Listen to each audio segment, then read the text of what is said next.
I remember the day I finally left the high-rises and clattering subways behind. It felt as though I were stepping off a treadmill that had carried me through a lifetime of stress and endless deadlines. I had spent so many years as a corporate executive, every day dictated by the relentless hum of conference calls and the sterile glare of computer screens, that the idea of living in quiet, rolling hills seemed both foreign and achingly inviting. My name is Charlotte Adams, though friends used to call me Charlie, and I had reached the end of my tether. When the opportunity came to purchase a renovated cabin nestled deep in the Shenandoah Valley, just on the fringes of the Shenandoah National Park, I did not hesitate. I craved the silence, the history, and the slow, deliberate pulse of nature, a stark contrast to the cacophony I'd left behind. The journey to my new home was almost surreal.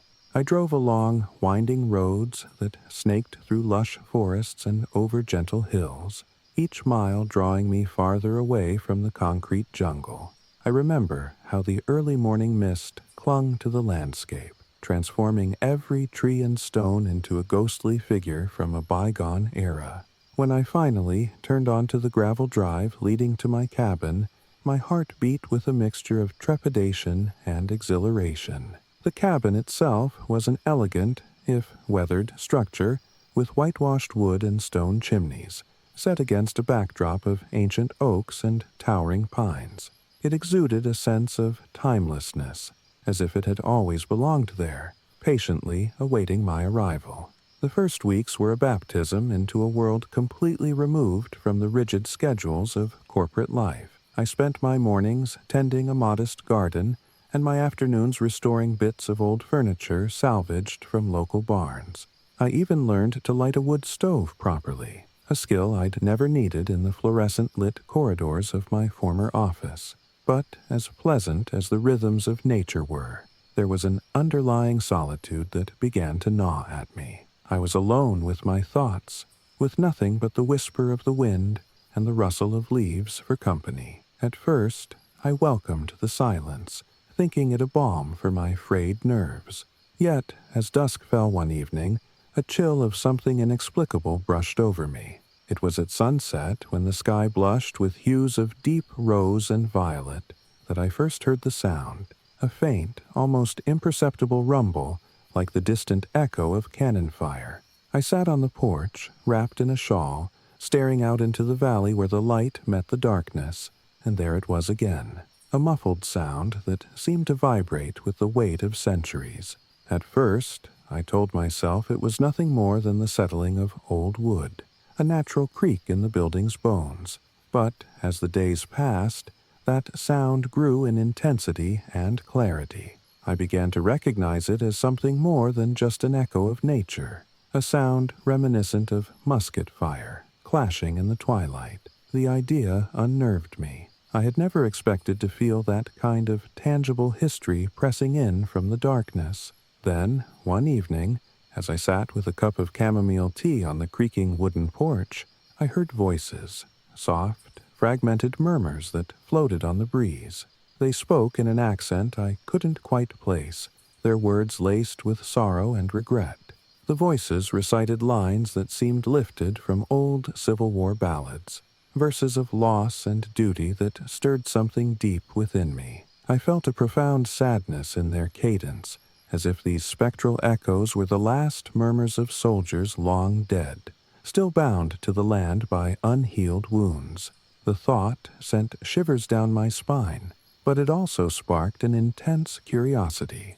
I had always been fascinated by history, and now history seemed to be coming alive around me. In the days that followed, the supernatural hints multiplied. One afternoon, while I was clearing the weeds in a small patch behind the cabin, I noticed movement among the trees. I paused, my heart thumping, and squinted into the fading light. In the tree line, I thought I saw figures, men in old military uniforms, their faces obscured by shadow and time. They were silent, almost regal in their stillness, as if standing vigil over something long forgotten.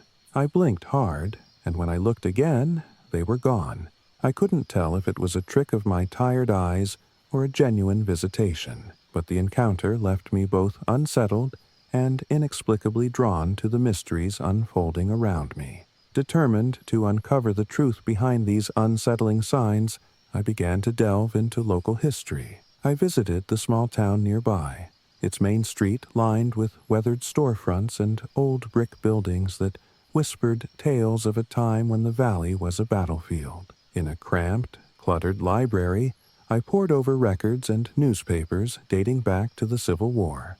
I discovered accounts of a tragic battle that had taken place on a ridge not far from where my cabin now stood, a battle marked by confusion, loss, and an unresolved grief that had lingered long after the fighting ceased. I learned that several soldiers had vanished without explanation, their bodies never recovered, their names lost to time. The historical records were sparse and often contradictory, but they painted a picture of a conflict steeped in sorrow and mystery. At home, I began to notice small changes that defied easy explanation. I found protective charms placed at the edge of my property, a small bundle of dried sage tied with a red ribbon, a piece of an old, tarnished medallion that I later learned was once worn by a Union soldier.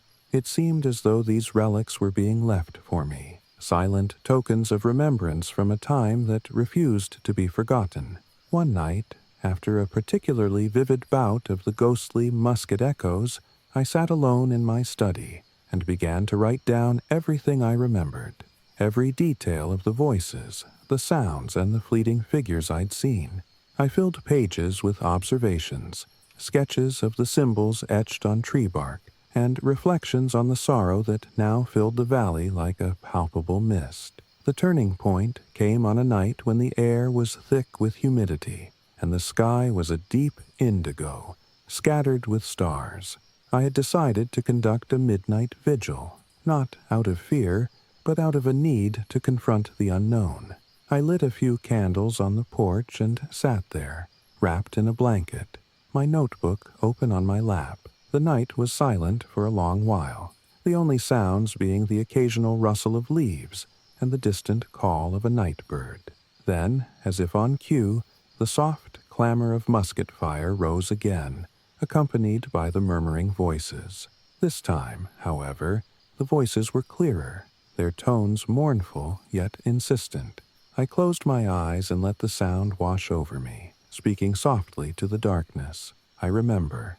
I honor your sacrifice. It was not a question, but a statement, a recognition of the deep, unhealed wounds that history had left upon this land. As I sat there, the candles flickering in the gentle breeze, I began to sense a presence growing stronger, as if my words had stirred something long dormant. I felt the weight of unseen eyes upon me, and a sudden rush of cold air circled around my shoulders. I opened my eyes and looked out into the darkness. At the edge of the tree line, a faint glow shimmered, a spectral parade of figures slowly emerging, dressed in the uniforms of soldiers from a century past. They moved with a quiet dignity, their faces etched with sorrow and determination. It was as if the valley had become a stage for a final, solemn tribute, a gathering of lost souls, here to remind the living of the cost of forgotten battles. In that moment, I understood that I was not alone in my quest for solace. The valley itself was a repository of memories, of voices that demanded to be heard. I felt a deep connection with these apparitions, as though their grief and my own were interwoven threads in the tapestry of this land. I spent the rest of that night in a state of reverent communion with the unseen. I listened to their silent stories, trying to piece together the echoes of their final moments. I did not feel terror, but a profound melancholy, a recognition that the past, with all its pain and sacrifice, still lingered in the present. In the days that followed, I channeled this experience into my writing. I began to document the events in a series of journal entries that captured the voices of the past, the eerie sounds of distant battle, and the quiet, steadfast presence of history in the Shenandoah Valley. I would wander the woods at dusk, notebook in hand, recording every subtle change in the air, every flicker of movement among the trees. I started to see patterns in the strange phenomena, a rhythmic pulse in the echoes of musket fire, a cadence in the recitation of old soldier songs. It was as if the valley itself was composing a requiem, each element a note in a symphony of remembrance. There were times when the weight of it all pressed heavily upon me, when the loneliness of the off-grid life threatened to overwhelm the fragile light I had managed to kindle within my heart. Yet, with each passing day, I learned to embrace that solitude as a canvas upon which I could project both my grief and my hope. I found solace in the quiet rituals of daily life, tending the garden, mending the old furniture, and simply watching the light shift through the trees as the sun traveled across the sky. The spectral encounters became a part of my routine, no longer intrusions to be feared, but silent dialogues that I eagerly anticipated. I began to incorporate elements of ancient Native American traditions into my daily life, as suggested by some of the protective charms that had mysteriously appeared near my cabin. I learned the significance of sage burning, of reciting prayers that had been passed down through generations to honor those who had sacrificed everything on distant battlefields. I started to leave small tokens, a smooth stone, a sprig of wild lavender, at the base of ancient trees, a quiet offering of respect to the souls that lingered there. In return, I sometimes found that the disturbances would subside, replaced by a gentle stillness that seemed to affirm that I was not intruding, but participating in a dialogue with the past.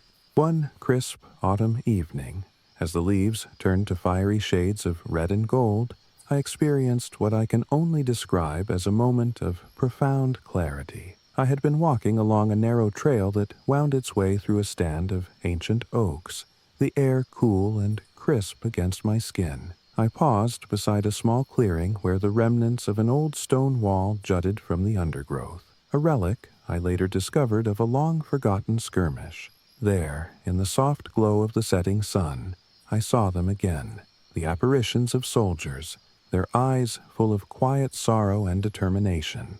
They stood in a loose formation, as if waiting for something. I stepped forward, heart pounding with a mix of apprehension and compassion, and spoke quietly. I remember your sacrifice.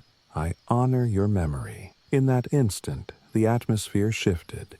The ghosts did not vanish. Instead, they seemed to acknowledge my words, their spectral faces softening in a gesture of gratitude. For a few long, silent moments, I felt the weight of history lifted, replaced by a shared understanding that transcended the boundaries between life and death. That encounter marked a turning point in my journey. No longer did I see the haunting presence as an intruder, but as a constant companion, a living memorial to the countless souls who had given their all on these very lands. I resolved to stay, to weave these experiences into the fabric of my new life. I poured my feelings into a manuscript that blended historical research with the raw emotions of my encounters. I began to hold small gatherings with locals and fellow history enthusiasts, sharing stories and listening to the whispered legends of the valley. In these moments, I realized that the pain of the past could be transformed into a source of inspiration, a creative force that, when acknowledged and understood, could heal as much as it hurt. Now, as I sit on my weathered porch watching the sun dip below the endless horizon, I feel a quiet contentment in the midst of the lingering echoes. The Shenandoah Valley is alive with the voices of those who came before, and I have learned to listen. My days are filled with the gentle tasks of rural life, and my nights with the soft strains of ghostly musket fire and the murmured recitations of old soldier ballads. I have become both a witness and a chronicler, preserving the legacy of a land steeped in sacrifice and sorrow. Every note I write, every word I record, is a tribute to the memories that will never fade. There are still moments when a sudden gust of wind or a fleeting silhouette in the trees sends a shiver down my spine, reminders that the past is never far away. but I welcome these signs now, for they are the echoes of lives lived with courage and honor. I have come to see that my life here, in this quiet corner of the Shenandoah Valley, is not an escape from the world, but an immersion into its deepest truths. In the interplay of light and shadow, in the silent dialogue between the living and the dead, I have discovered a profound beauty, a testament to the resilience of the human spirit and the enduring power of memory. I am Charlotte Adams, a former corporate warrior turned quiet chronicler of history, and I have found my calling among the whispering pines and ancient oaks of this hallowed land. I remain here, not as a solitary exile, but as a guardian of forgotten stories and a believer in the redemptive power of remembrance. And as long as the musket fire echoes in the twilight and the voices of the past linger in the cool night air, I will listen, I will record, and I will honor them with every breath I take. In this valley, where every breeze carries a secret, and every sunset marks the end of one story and the beginning of another, I have found not just solace, but purpose. The ghosts of the past have become my muses, and in the quiet communion with their sorrow, I have discovered a truth that transcends time, that in remembering, we keep the light of those who have gone before us burning brightly in the hearts of the living.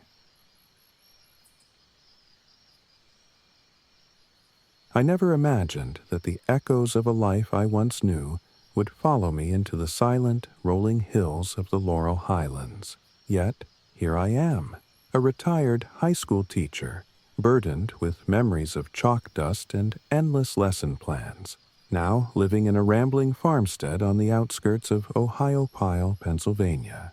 My name is Mark Daniels, and after years of navigating the chaos of classrooms and the relentless pressure of teaching, I sought solace in a place where time moves slowly, where the land itself seems to remember a different era. I wanted a fresh start, a quiet retreat away from the clamor of a city that had worn me thin. I thought that in the gentle embrace of nature, the ghosts of my past would fade into the background. Instead, they have woven themselves into the very fabric of my new life. The decision to leave behind the familiar comfort of my former life was not made lightly. I spent countless nights in my modest apartment, flipping through old yearbooks and listening to the echoes of laughter from classrooms long silenced. Regret and nostalgia coiled around me like ivy until I realized that my heart, burdened with old sorrows, needed space to heal. So I packed up my few possessions, a collection of well-worn books, my treasured journal, and a guitar that had once filled empty corridors with melody, and drove north into a landscape that promised renewal. The journey was a quiet pilgrimage through a world I'd long forgotten. I remember the road winding through dense forests, the asphalt giving way to gravel, and eventually the landscape unfolding into vast expanses of green hills and meadows peppered with wildflowers.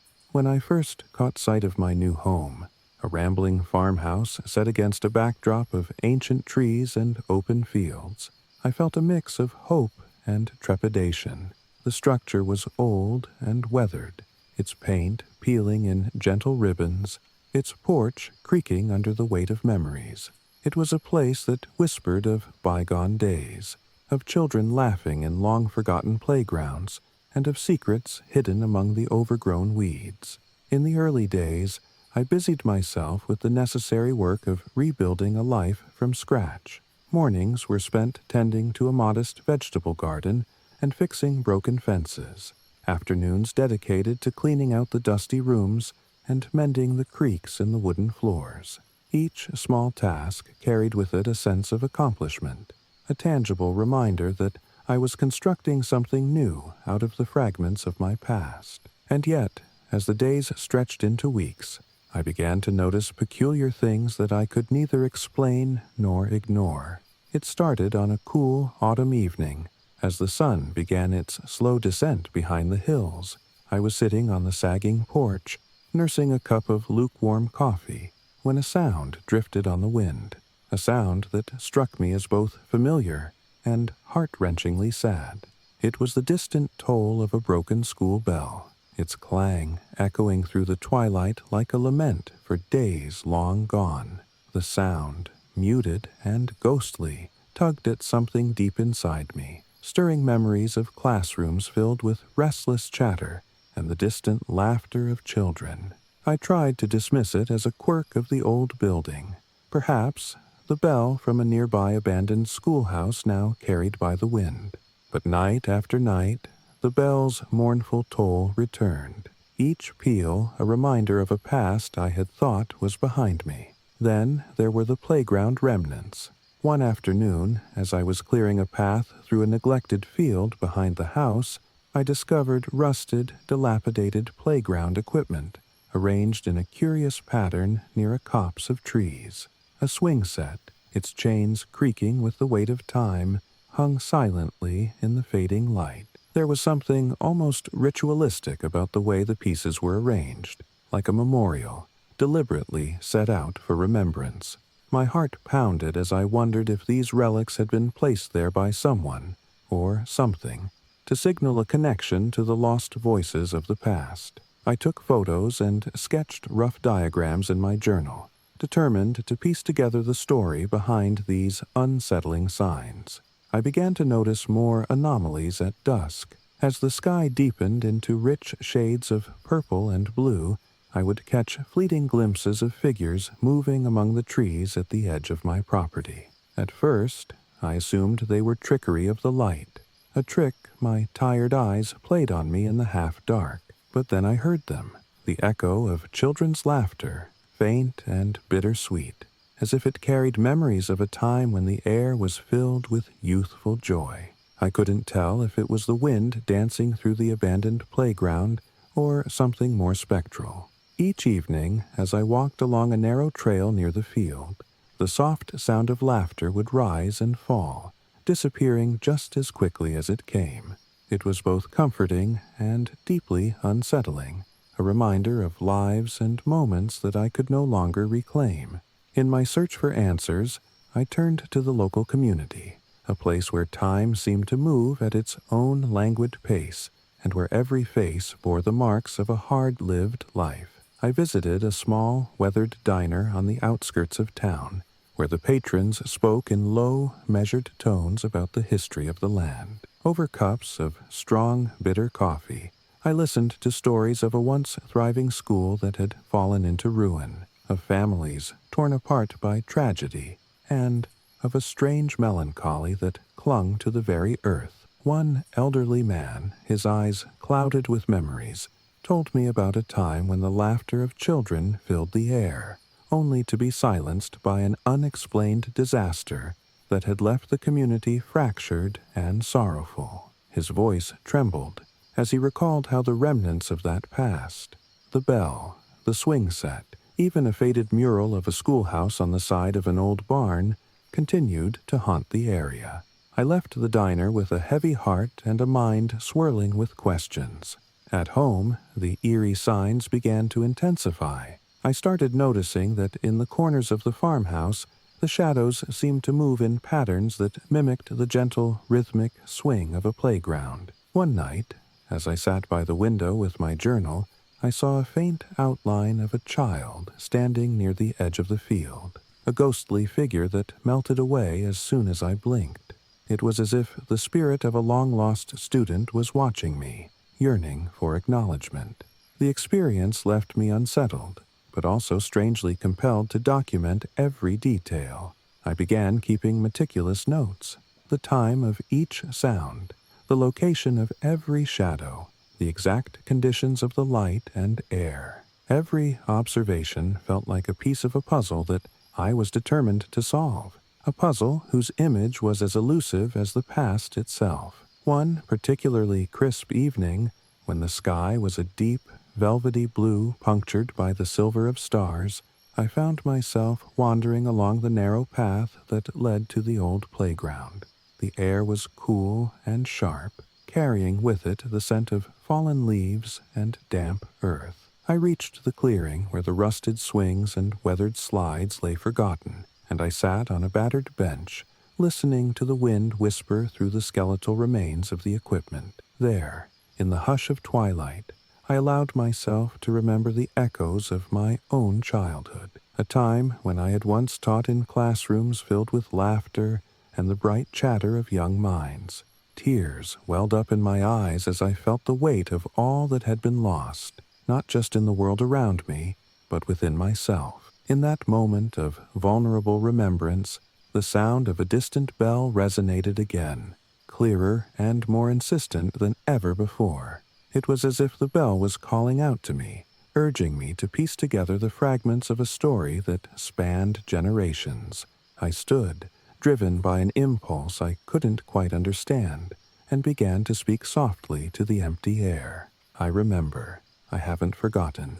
My words trembled on my lips, carried away by the wind and absorbed into the silent gloom. I wasn't expecting a response, but in the depths of my heart, I felt that I was no longer alone. Over the following weeks, I immersed myself in research.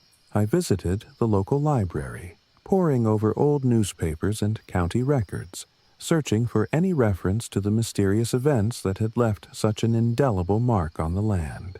I uncovered fragmented accounts of a tragedy, a fire, they said, that had swept through the school one stormy night decades ago, claiming the lives of several children and leaving a void that the community had never quite healed from. There were conflicting reports and whispered rumors, details that had been lost in the passage of time, but one truth emerged. The laughter that once filled that place had been silenced abruptly, leaving behind a lingering sorrow that seemed to seep into the very soil. Back at my cabin, I started a small memorial on the porch, a simple arrangement of wildflowers, a weathered photograph of a smiling group of children found tucked away in an old attic trunk, and a battered bell that I had rescued from a local flea market. Every evening, as the sun dipped below the horizon, I would sit by that memorial, gently ringing the bell and speaking softly into the twilight, offering my respect to the lost souls whose echoes haunted these fields. In those moments, I felt an inexplicable calm, as if my act of remembrance was mending something broken deep within both the land and myself. But not all the signs were gentle. As the chill of winter approached, I began to notice that the spectral encounters grew more vivid and persistent.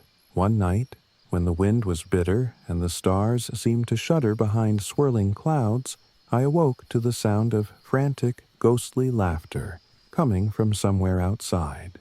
I bolted upright, heart pounding, and peered through the window into the dark. For a brief, heart-stopping moment, I saw the faint image of a group of children running across the field, their forms shimmering with an ethereal light, their laughter a strange blend of joy and despair.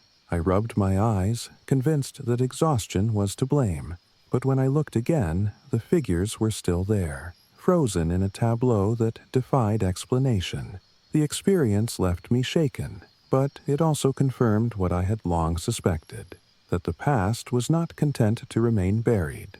It was reaching out, seeking to be remembered. In the days that followed, I found myself caught in a quiet struggle between fear and an overwhelming desire to understand. I began to write more fervently, each journal entry a raw and unfiltered account of my encounters with the unseen. I started to collect local ghost stories from neighbors and elders, gathering their recollections of a time when the playground echoed with life and when the toll of a bell could be heard even on the stillest nights. Their words, often laced with sorrow and longing, resonated deeply with me. I felt that through these stories, the voices of those lost could finally be given life again, a chance to be heard in the present. One evening, as winter edged closer and the wind carried with it the promise of snow, I organized a small, impromptu memorial gathering on my property. I invited a few of the locals, people whose eyes held the quiet wisdom of someone who had witnessed both the beauty and the tragedy of this land. We gathered in a circle near the old playground, lighting a few modest candles and sharing stories of days gone by. I spoke of my own journey, from the hectic halls of a school to the silent fields of this forgotten place, and in that shared vulnerability, I sensed a collective healing beginning. The stories flowed, sometimes in hushed tones, sometimes with a determined clarity that cut through the chill of the night. We honored the memory of the children, of the laughter that had been lost, and in doing so, we forged a connection that transcended our individual sorrows. After that night, something within me began to shift. The spectral images and the eerie sounds no longer felt like unwelcome intrusions. Rather, they became part of a larger narrative, a living memory that I was entrusted to preserve. I continued my daily routines with a renewed sense of purpose. Mornings were no longer marked by isolation and lingering regret, but by a quiet determination to document the history of this land through both observation and creative expression. I began writing short stories and poems that wove together the voices of the past with my own reflections, capturing the bittersweet beauty of remembrance. In my work, I found that the sorrow of loss could be transformed into something profound, a legacy of memory that honored the lives that had once been so vibrantly alive. As the seasons changed, so too did the nature of the apparitions. In the early days, I would catch brief, fleeting glimpses of ghostly figures in the fading light. Now, as I grew more attuned to the rhythms of the land, I began to see more detailed manifestations. One chilly evening, as I was returning from a walk along a narrow country road, I noticed a spectral mural emerging on the side of an old barn. It was a faded, almost imperceptible image of a schoolhouse, its windows glowing with an eerie light, as if illuminated by the souls of those who had once passed through its halls. The sight left me breathless, a powerful symbol of the past coming back to life before my eyes. I stood there for long minutes, absorbing every detail, feeling a profound kinship with the lost memories that the mural evoked. Even now, in the quiet of winter, when the fields lie bare and the only sound is the crunch of frost underfoot, I continue to feel the presence of those distant voices. Sometimes, late at night, when the world is cloaked in silence, I venture outside with my journal and a small lantern, sitting on a patch of snow-covered grass to record whatever thoughts come to me. In those moments, the ghostly echoes of a broken school bell and the soft laughter of unseen children seem to weave together, creating a tapestry of memory that is both haunting and beautiful. I write fervently, as if each word is a small act of resurrection, a way to bring life back to the voices that time had tried to silence.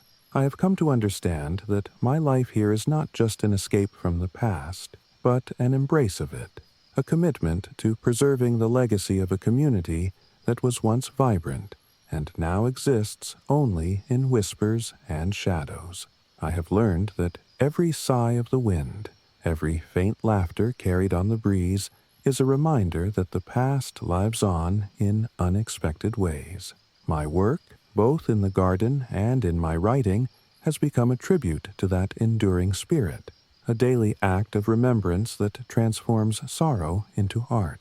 In this quiet corner of the Laurel Highlands, I have found not only solace but a purpose. The ghosts of the playground, the echoes of a once lively school, and the spectral images of children who once filled these fields have all become threads in the fabric of my new existence.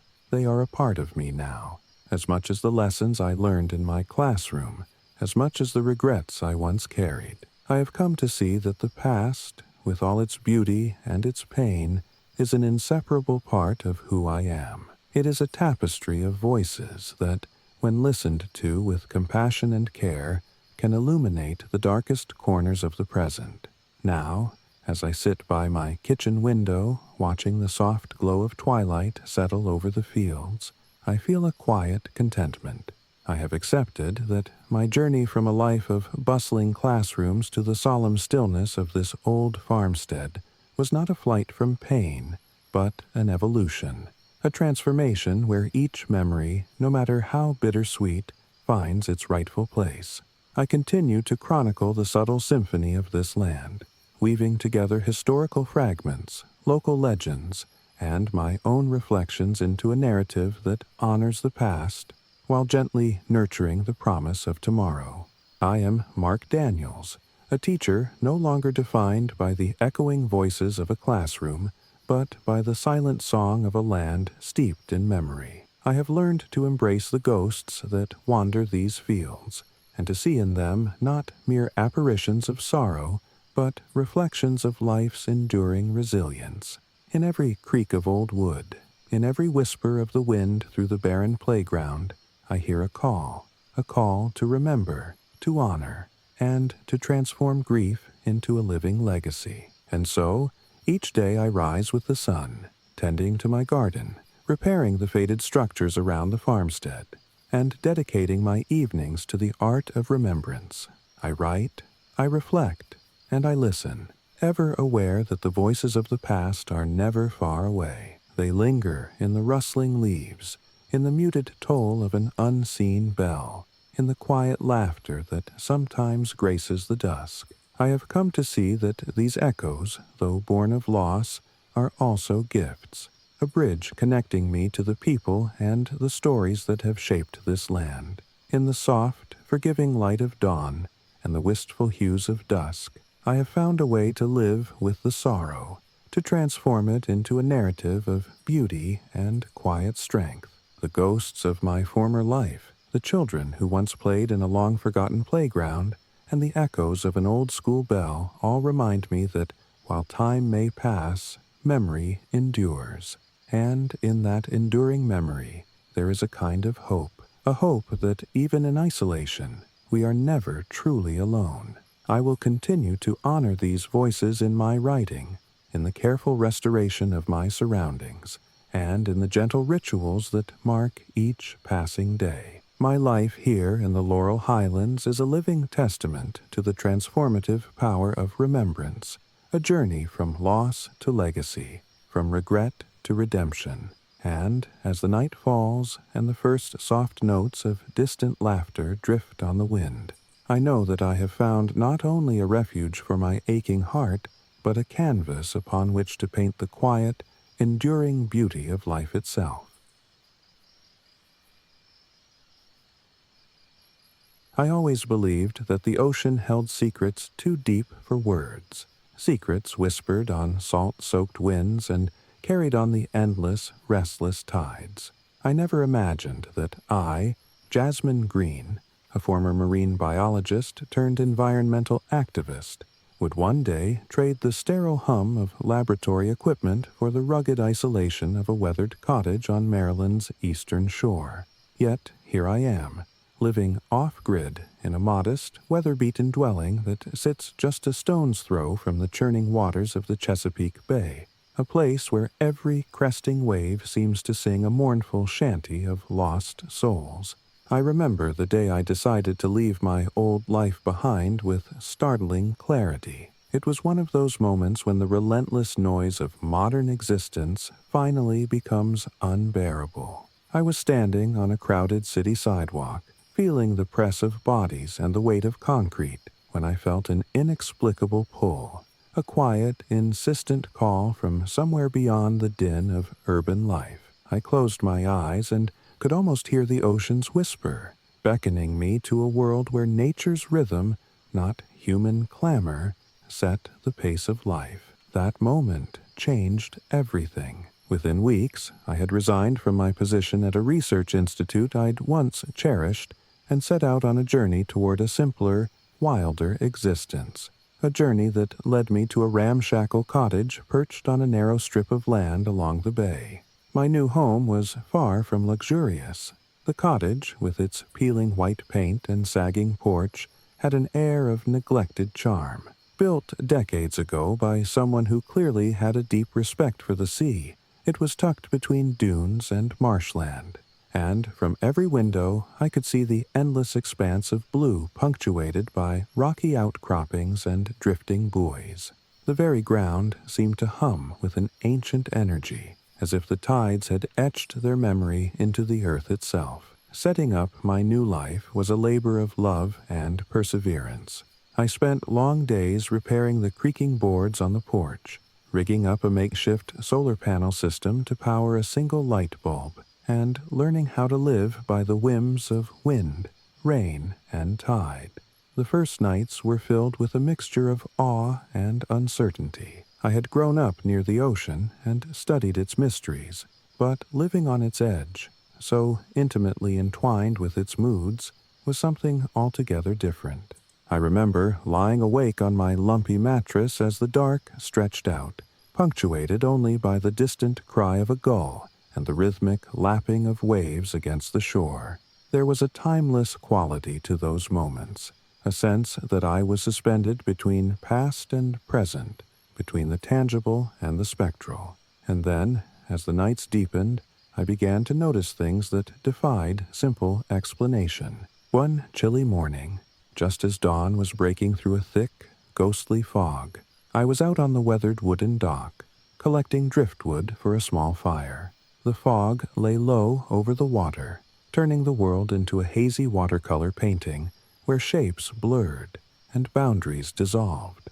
It was then that I first heard the sound, a low, creaking noise that seemed to come not from the wind, but from the very bones of an ancient ship. I stood motionless, heart pounding, listening as the sound echoed faintly across the bay. There was something mournful in it, like the last groans of a vessel long abandoned to the depths.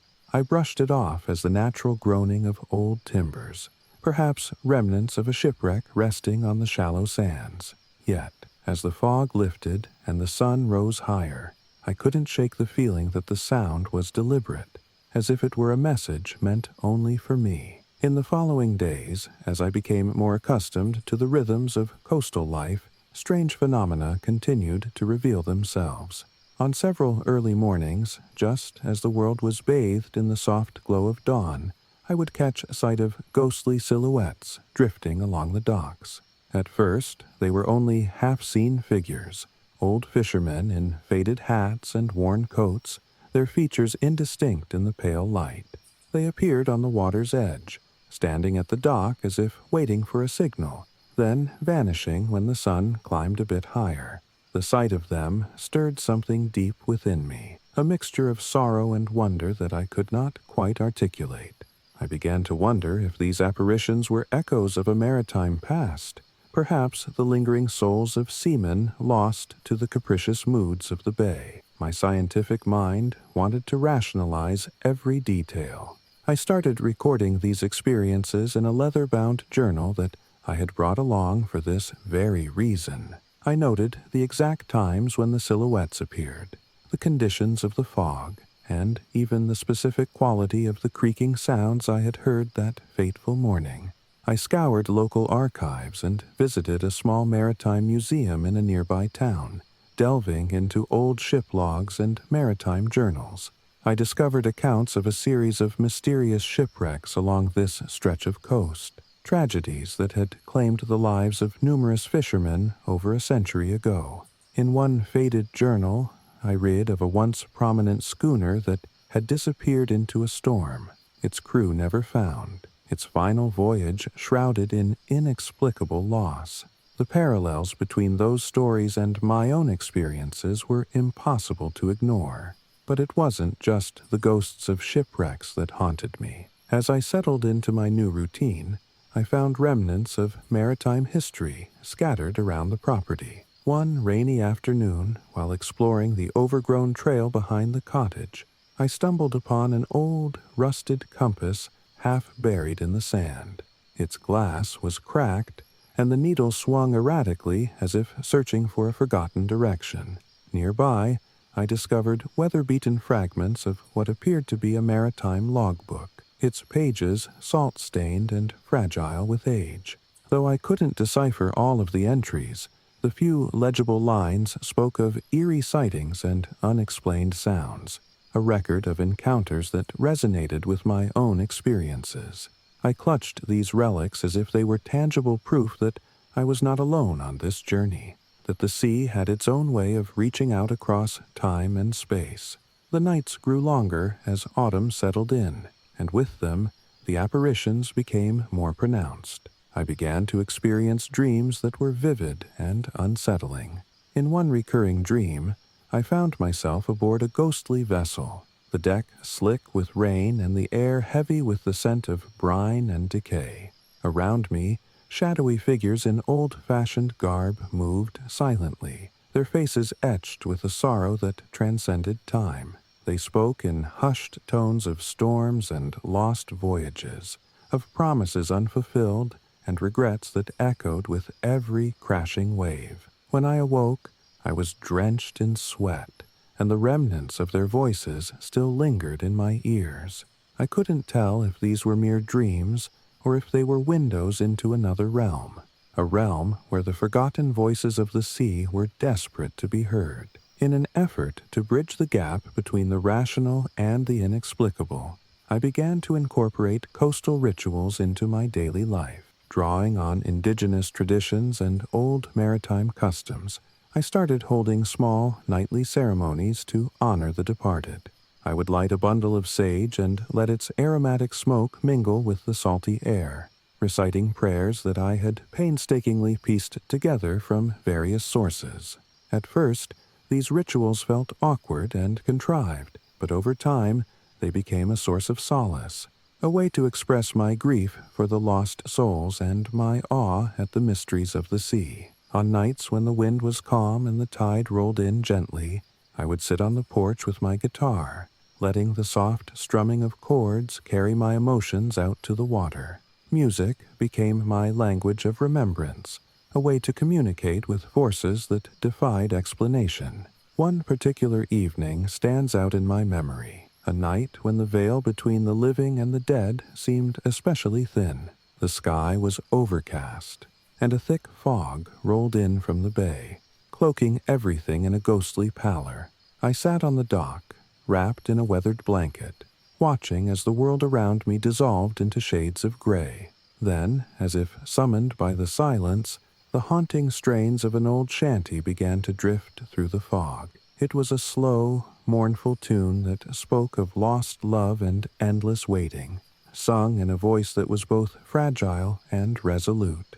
I closed my eyes and let the music wash over me, feeling as though I were being carried back in time to a world where every note was a memory. When I opened my eyes, I thought I saw, for just an instant, the ghostly outline of a man standing at the end of the dock, a weathered figure with eyes that shone with the sorrow of 1,000 lost journeys. Before I could react, he melted away into the swirling mists, leaving behind only the fading strains of the shanty and a lingering sense of longing. That night, and the nights that followed, I found myself driven by a need to document and understand the spectral presence that haunted these shores.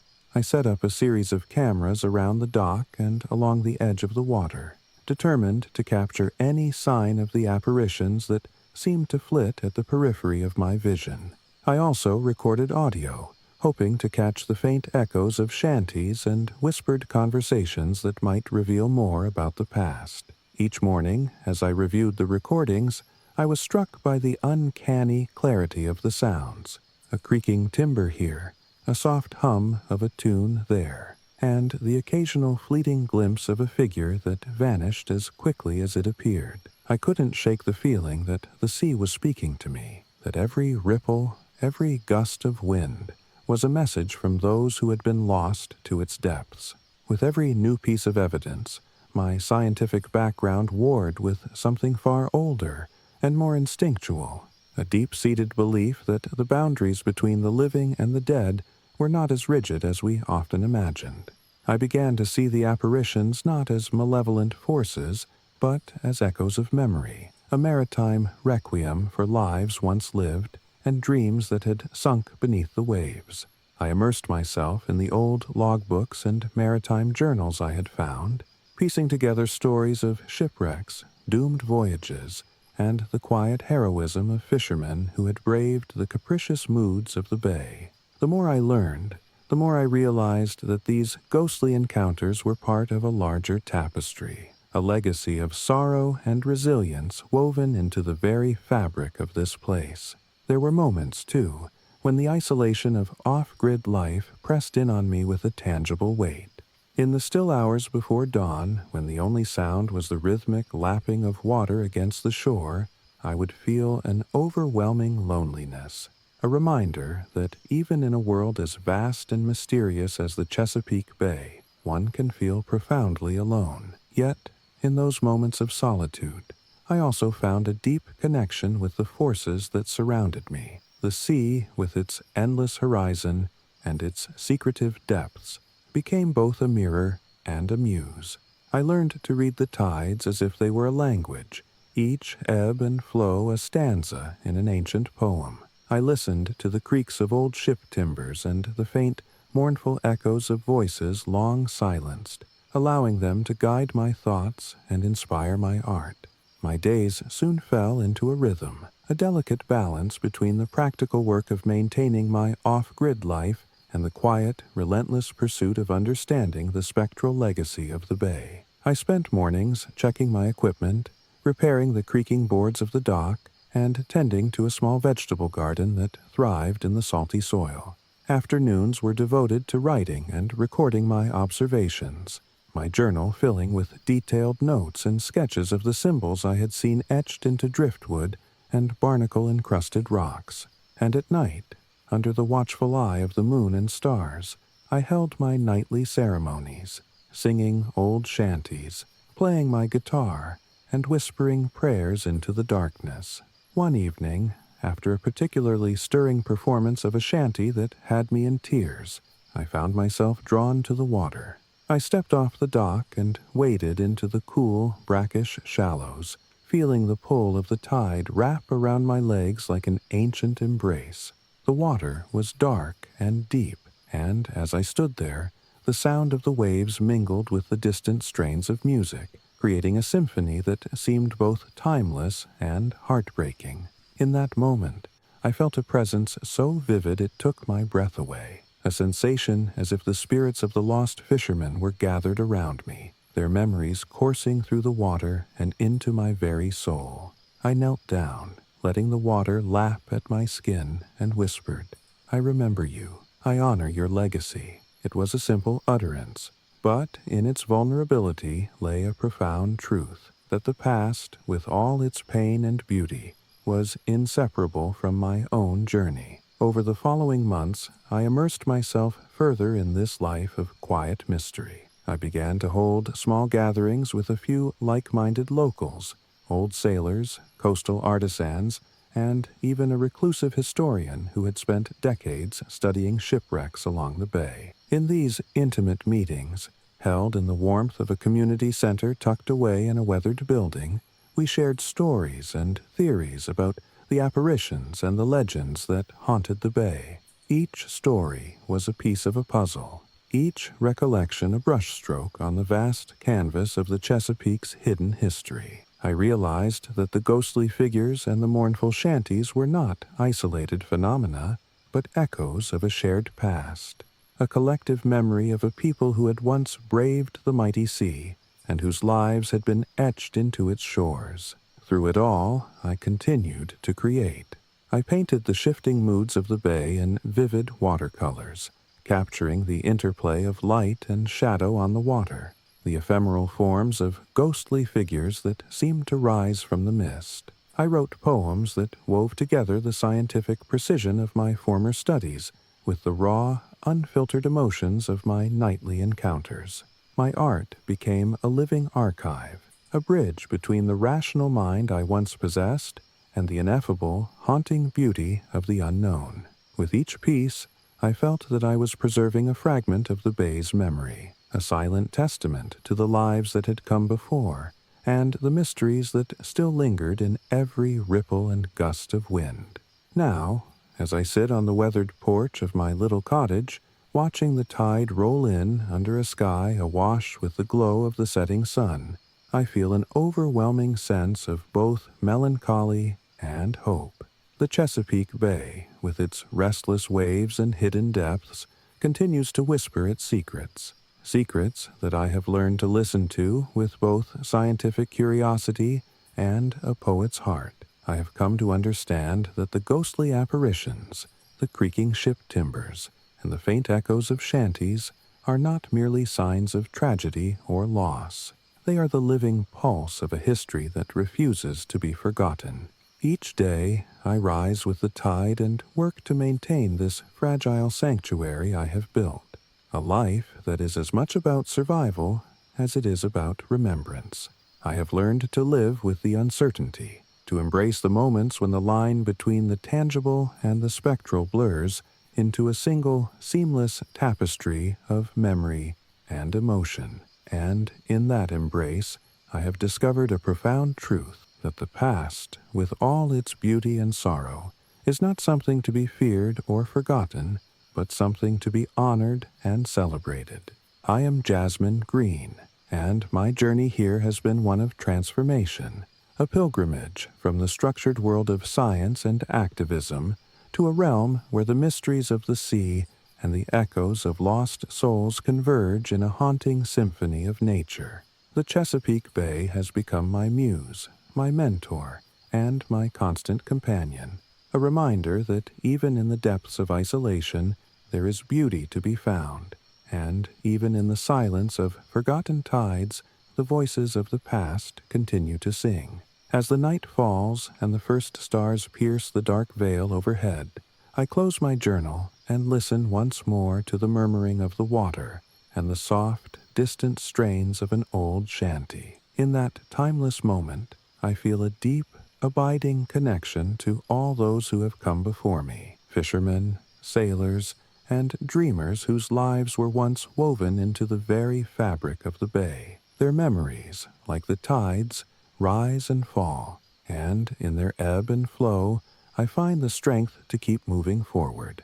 I know that tomorrow will bring new mysteries, new echoes of voices carried on the wind, and I welcome them as part of this endless, ever-changing conversation between the living and the lost. For in the gentle pull of the tide, in the ghostly dance of shadows on the water, I have discovered that the past is not a weight to be borne, but a gift to be cherished, a gift that enriches every moment of my life here on the eastern shore. And so, as I sit here under the vast expanse of starlight, I make a quiet promise to myself to continue listening, to continue creating, and to continue honoring the legacy of those who have been claimed by the sea. For as long as the tides roll in and the ghostly voices echo in the night, I will remain an eternal witness to the mysteries of the Chesapeake and a guardian of its timeless, haunting beauty.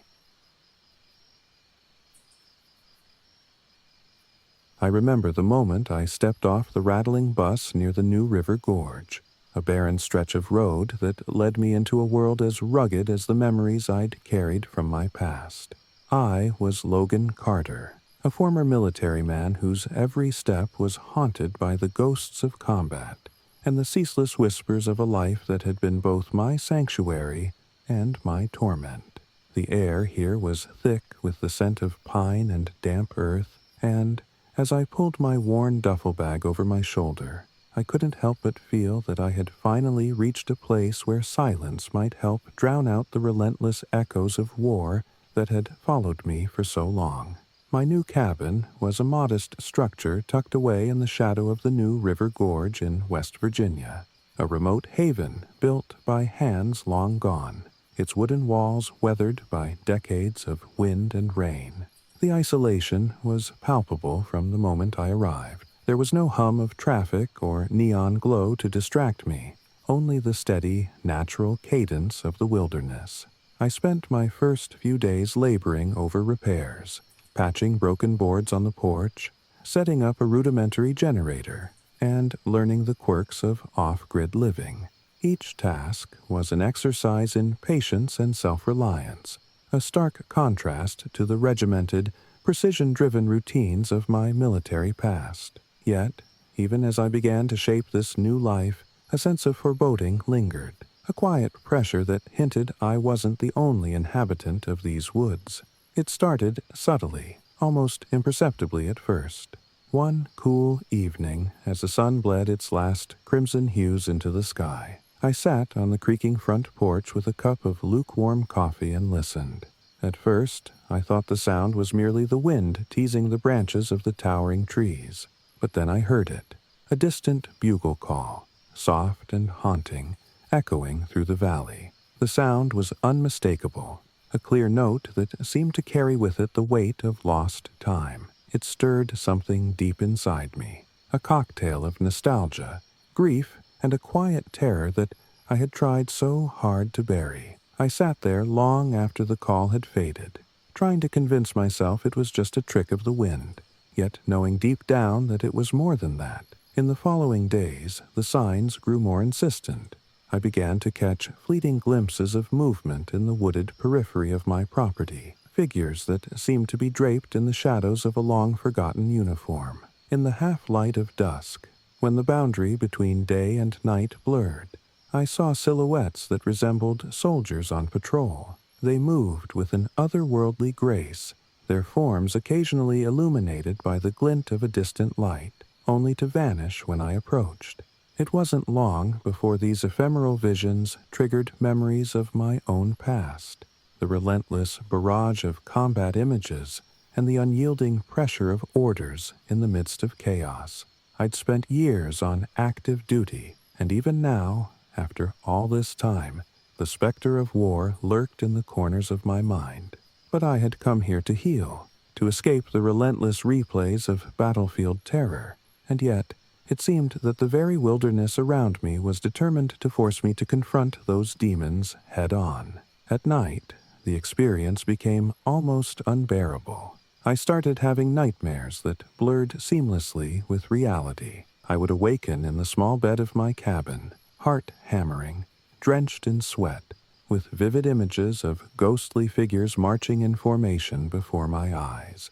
I'd see the flicker of a lone soldier's face, etched with despair and resolve, and I'd hear the disembodied sound of a bugle, clear and mournful, reverberating in the darkness. These dreams were not merely random replays of old battles. They were as if the forest itself had absorbed the memories of conflict and was now broadcasting them back to me, a relentless reminder that the past was never truly gone. During one particularly long, sleepless night, I decided to confront these disturbing apparitions. I emerged from the relative warmth of my cabin, armed with nothing more than a flashlight and a stubborn determination to reclaim my peace. The forest around me was a labyrinth of towering trees and tangled undergrowth, their silhouettes etched against the inky black sky.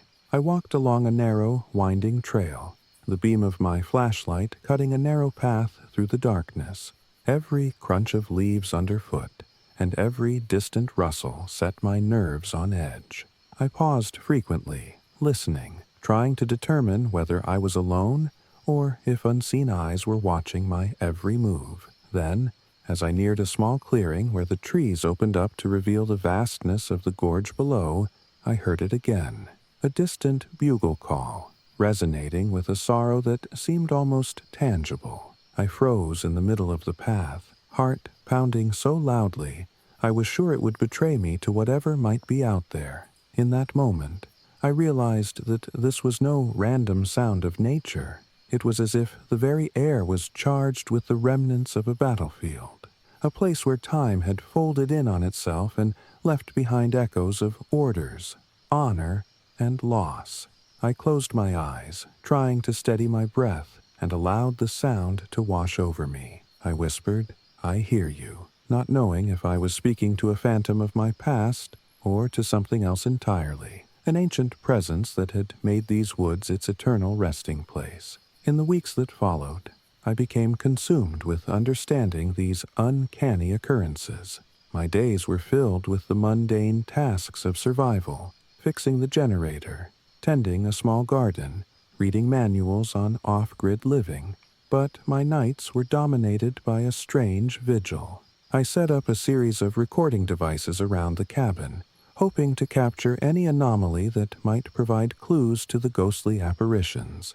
I kept a detailed log of every instance, the exact time the bugle call would sound, the positions where I saw figures among the trees, the intensity of the whispering wind that seemed to carry with it the murmur of distant commands. I was meticulous in my observations, determined to reconcile my scientific training with the inexplicable phenomena that now punctuated my existence. It wasn't long before I began to notice a pattern, a rhythmic recurrence that defied the randomness of nature. At roughly the same time every night, as the moon ascended high and bathed the forest in an eerie silver glow, I would hear a series of faint drum beats interwoven with the bugle's call. They sounded almost like a military cadence, a marching rhythm that once would have set my pulse racing during drills and maneuvers. These drum beats, however, were not coming from any source I could pinpoint. They seemed to emanate from the very heart of the woods, as if the forest itself were beating with the memories of long-lost soldiers. I began to wonder if the gorge held the remnants of a forgotten skirmish or a secret battle, something so deeply embedded in the land that its echoes had become part of the natural order. One night, as I sat in the dim light of my cabin, reviewing my notes by the flicker of a small oil lamp, I felt an inexplicable pull toward the edge of my property. The inner turmoil that I had fought for so long in the controlled chaos of military life now surged in unsteady waves, compelling me to confront the ghostly manifestations head-on. I stepped out into the cool night air and walked along a narrow path that led directly into the forest. The further I ventured, the thicker the darkness became, until I was surrounded by a dense, almost oppressive silence, and then I saw them, flashes of light between the trees, shapes that resolved into figures clad in the uniforms of soldiers from decades past. They stood motionless, as if frozen in time, their eyes reflecting the distant glow of a full moon. I couldn't tell if they were illusions born of my own tortured memories or actual specters, entities that had come to inhabit these woods. In that surreal moment, I felt the weight of every unsaid goodbye, every silent farewell to comrades lost and battles fought. I whispered, "I remember," my voice trembling with a mix of reverence and sorrow, and for an instant it felt as if the figures acknowledged me, their eyes softening with an unspoken understanding. In the days that followed, I found myself torn between the desire to escape the relentless barrage of memories and the need to confront them. I spent long hours alone in my small study, poring over old military records and personal journals that detailed the experiences of men like me, men who had seen too much and carried scars that were both physical and emotional. The more I read, the more I felt that these apparitions were not merely figments of a haunted mind, but echoes of a collective grief, a shared lament for a past that had never been laid to rest. I began to document these feelings in a series of journal entries, each one a raw and unfiltered account of the intersection between my own haunted memories and the spectral forces that seemed to animate the forest. I wrote of the bugle calls, the drum beats, the phantom patrols that appeared at the very edge of my vision, and the overwhelming sense of duty that still pulsed through my veins despite the years that had passed. One particularly bitter night, when the wind howled like the wail of 1,000 lost souls, and the trees seemed to sway in a mournful dance, I resolved to stage a confrontation, a midnight vigil designed to confront the ghosts of my past directly. I stepped out into the darkness, my breath visible in the cold air, and walked to a clearing I had come to regard as the heart of this spectral phenomenon. There, under a sky smeared with stars, I set up a single lantern and sat down on an old, splintered log. I waited, heart pounding, as the minutes stretched into an eternity. Slowly, as if in response to my silent challenge, the familiar sound of the bugle call rose up from the darkness. This time, it was accompanied by a steady, rhythmic drumming, a cadence so precise and measured that it seemed to sync with the beating of my own heart. I closed my eyes, letting the sound envelop me, and spoke aloud in a voice that trembled with a mixture of courage and vulnerability. "I know your pain. I remember your sacrifice. I carry it with me. I wasn't sure if I expected a reply, but in that moment, the world around me seemed to pause. Every rustle of wind, every creak of old wood, was suspended in a silent acknowledgment of my words. For a long while, I sat there, immersed in that otherworldly communion. I felt as though I were no longer alone, that the souls of those long lost were standing beside me, sharing in the burden of remembrance. When I finally rose to return to my cabin, I felt a subtle shift within myself, a quiet, almost imperceptible easing of the weight that had burdened me for so long. I knew that I could not erase the memories of war or the specters that haunted these woods, but I had taken a small step toward reconciling with them. The confrontation, though fraught with raw emotion and lingering uncertainty, had helped me see that the ghosts were not solely agents of torment. They were, in a way, messengers, reminders of a time when honor, sacrifice, and brotherhood were forged in the crucible of conflict. In the days and weeks that followed, I continued to live with a newfound resolve. I began to integrate the spectral encounters into my daily life, rather than fighting them as unwelcome intrusions. I repaired my cabin with the same methodical care that I once applied to maintaining equipment in the field. I took long walks through the forest, not as an act of escape, but as a journey toward understanding the delicate interplay between my past and the natural world around me. I even started to play my old guitar during the quiet hours of the evening, the soft strumming of chords blending with the rustle of leaves and the distant calls of nocturnal birds. Music became a bridge, a way to channel the raw emotions of loss, regret, and hope into something tangible and transformative.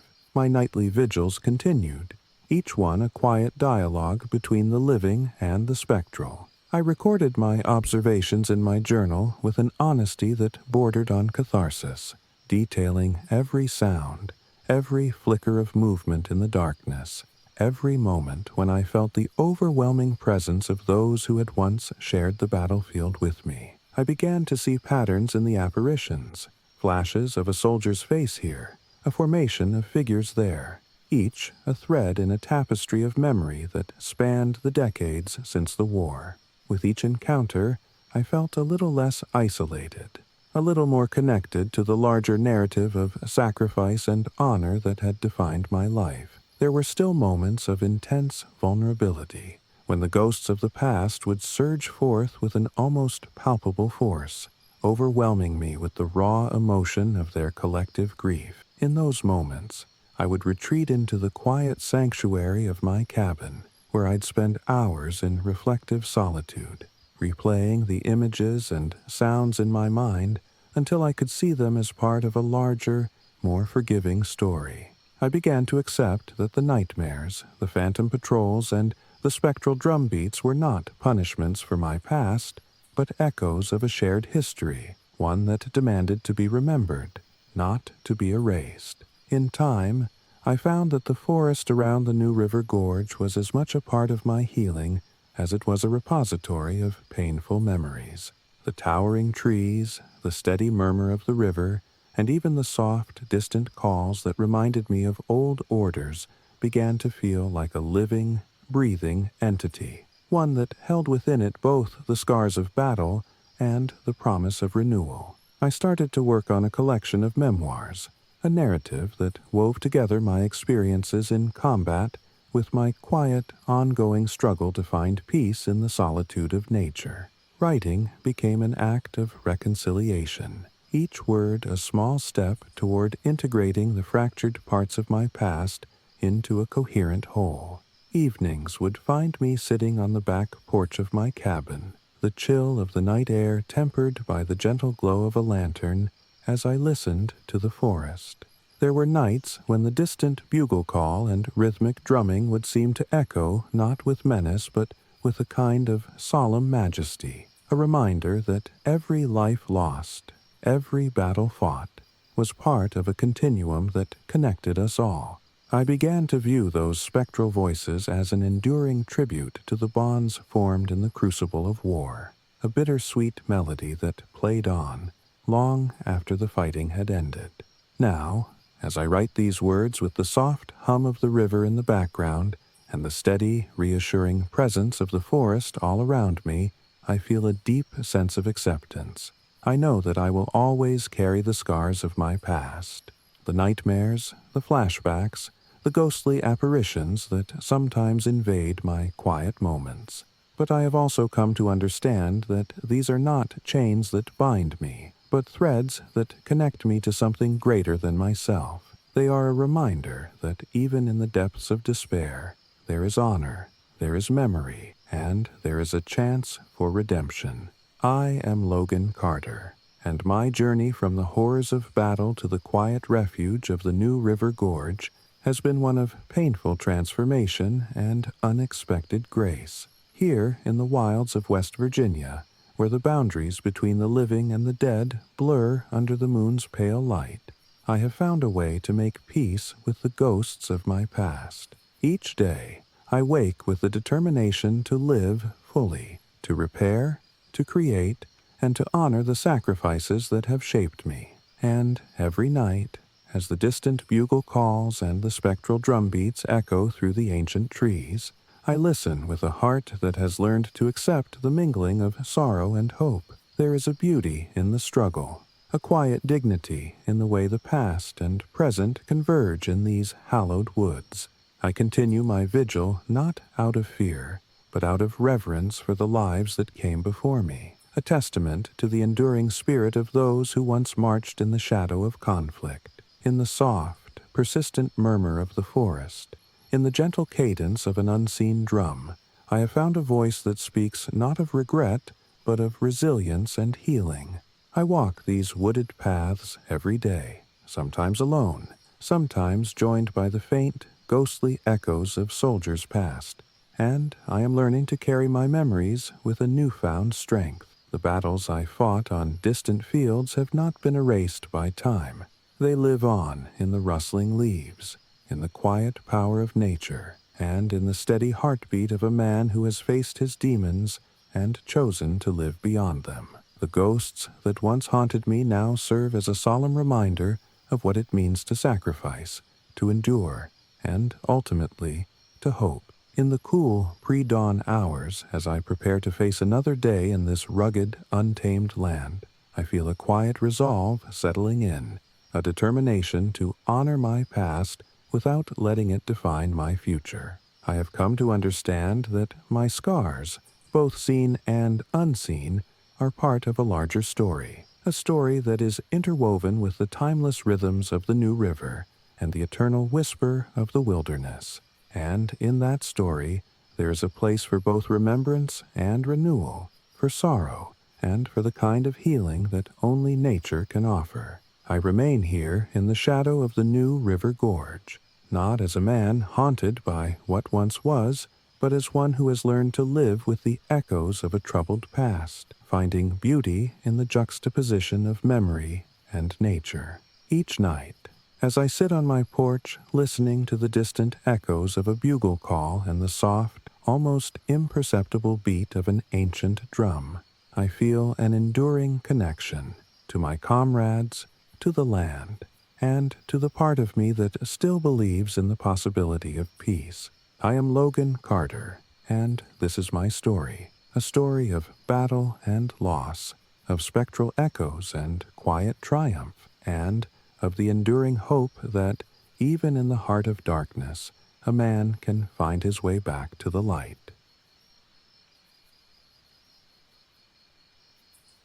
I never expected that the scars of my past could one day be soothed by the ancient whisper of a forest. Yet, here I am, living in a modest, weathered cabin deep in the Chattahoochee National Forest.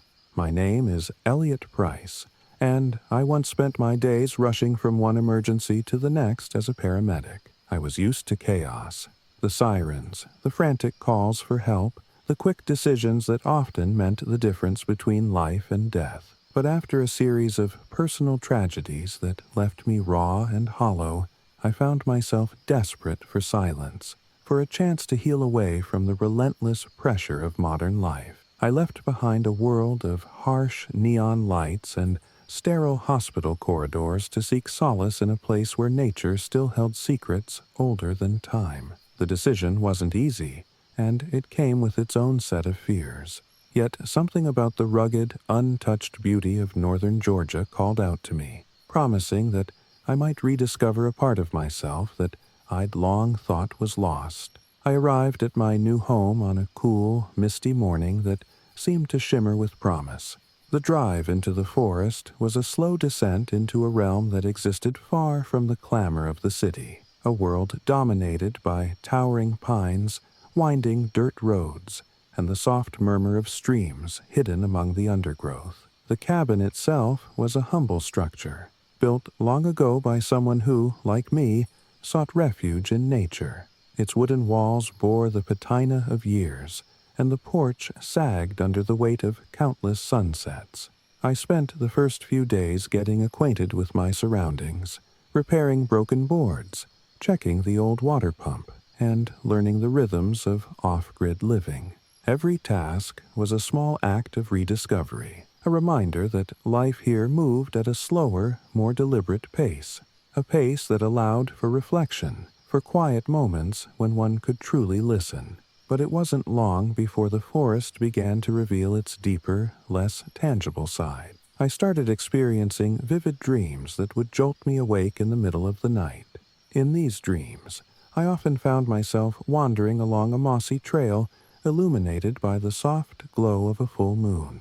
The air was heavy with incense and ancient chants, voices speaking in a language I couldn't quite place, filled with both reverence and an ineffable sorrow. I saw figures emerging from the shadows, spectral Native American shamans adorned in ceremonial attire, their eyes dark and profound, moving in a slow, deliberate ritual among towering trees. At times, these figures would approach and press a hand to my chest, and I would feel a sharp pang, a sudden burst of physical pain that seemed to be both a warning and an invitation.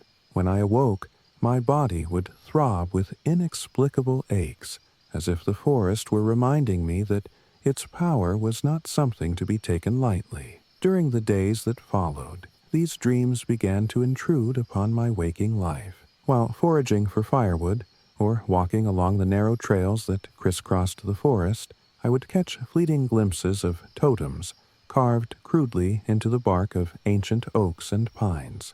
These totems, rough and raw, depicted symbols I had never seen before: spirals, interlocking lines, and shapes that hinted at stories of creation, sacrifice, and a profound respect for the earth. At first, I dismissed them as the work of local artisans or remnants of an old cultural tradition that had simply faded away with time. But as they multiplied, appearing in places that seemed haphazard and yet somehow deliberate, I began to wonder if they were part of a living, spiritual legacy that I was only just beginning to understand. My background as a paramedic had taught me to trust my instincts, and I found mine urging me to dig deeper into these mysteries. I visited the small town nearby, where I met with local elders and listened to their stories. Over steaming cups of bitter tea in dimly lit rooms adorned with faded photographs and weathered maps, I learned that the Chattahoochee region was once a vibrant center of indigenous culture. The elders spoke in hushed tones of sacred rituals and ceremonies that honored a powerful forest spirit, a guardian of the land, whose presence was said to be felt in the rustling leaves and the whisper of the wind. They recounted tales of rituals performed under the light of the full moon, where offerings were made to appease this spirit, ensuring that the land would remain bountiful and protected. I listened with a mixture of skepticism and wonder, feeling as though I were slowly being inducted into an ancient conversation that had spanned generations.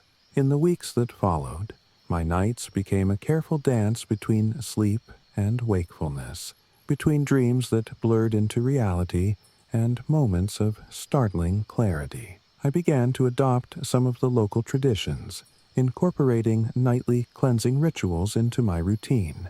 At dusk, I would light bundles of sage and let the fragrant smoke curl through the cabin, its aroma mingling with the earthy scent of damp leaves. I'd step outside and recite simple prayers I'd learned from an elder, words that spoke of respect for the land and gratitude for its gifts.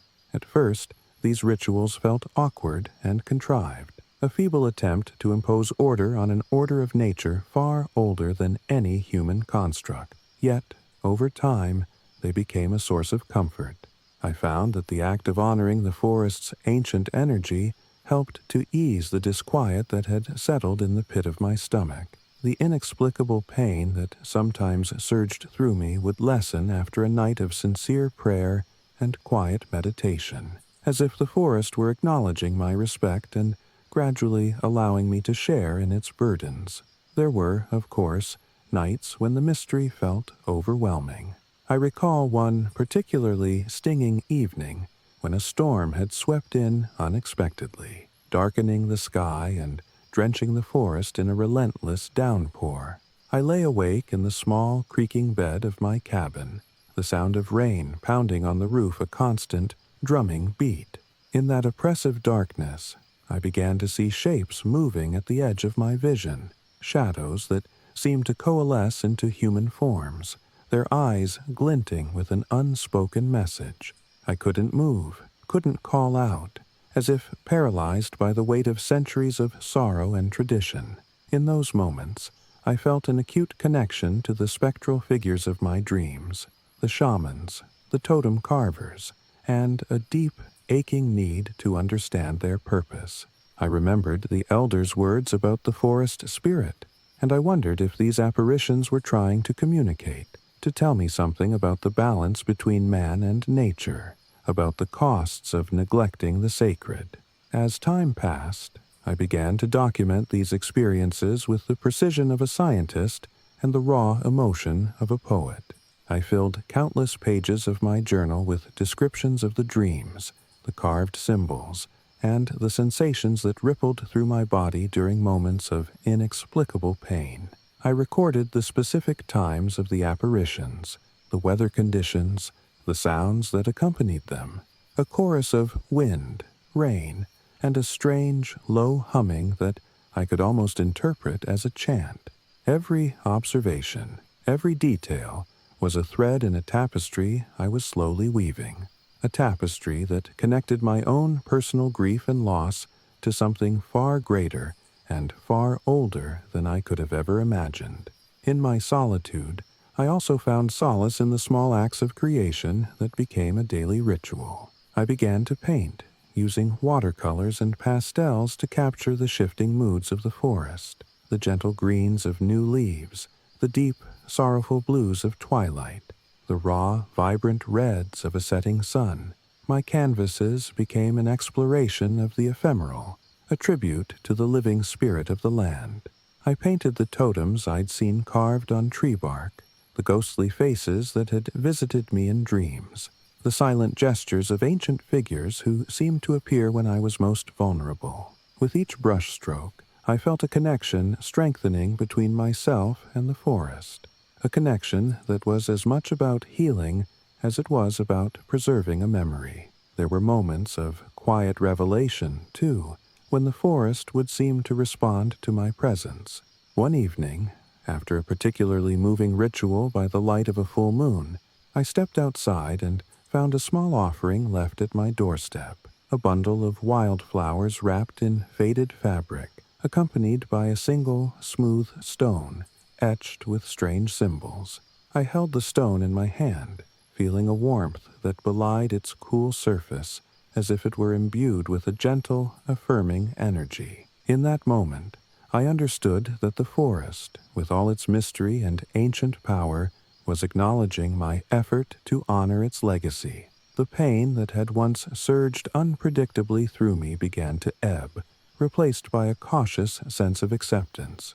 Yet, not all encounters were gentle gestures. There were nights when the forest's energy seemed to swell with an intensity that was almost unbearable, a force that pressed against my chest and made my breath shallow. I remember one such night when a fierce wind whipped through the trees, and the air seemed to tremble with an urgent, unspoken language. In the midst of that storm, I heard what I can only describe as a chorus of voices, low, rhythmic chants that rose and fell like the tide. They spoke of sorrow and redemption, of ancient pacts between man and nature, and of a cycle that promised both loss and renewal. I sat huddled on my front step, wrapped in a threadbare blanket, as tears streamed down my face. The raw intensity of that moment left me shaken, yet strangely invigorated, as if I were witnessing the very heartbeat of the earth. In the weeks and months that followed, I found that the once unfathomable mysteries of the forest began to yield small, precious insights.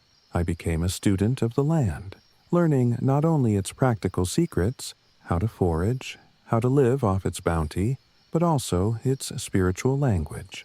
I attended local gatherings where elders shared stories passed down through generations, tales of sacred rituals and ancient pacts made beneath the boughs of towering trees.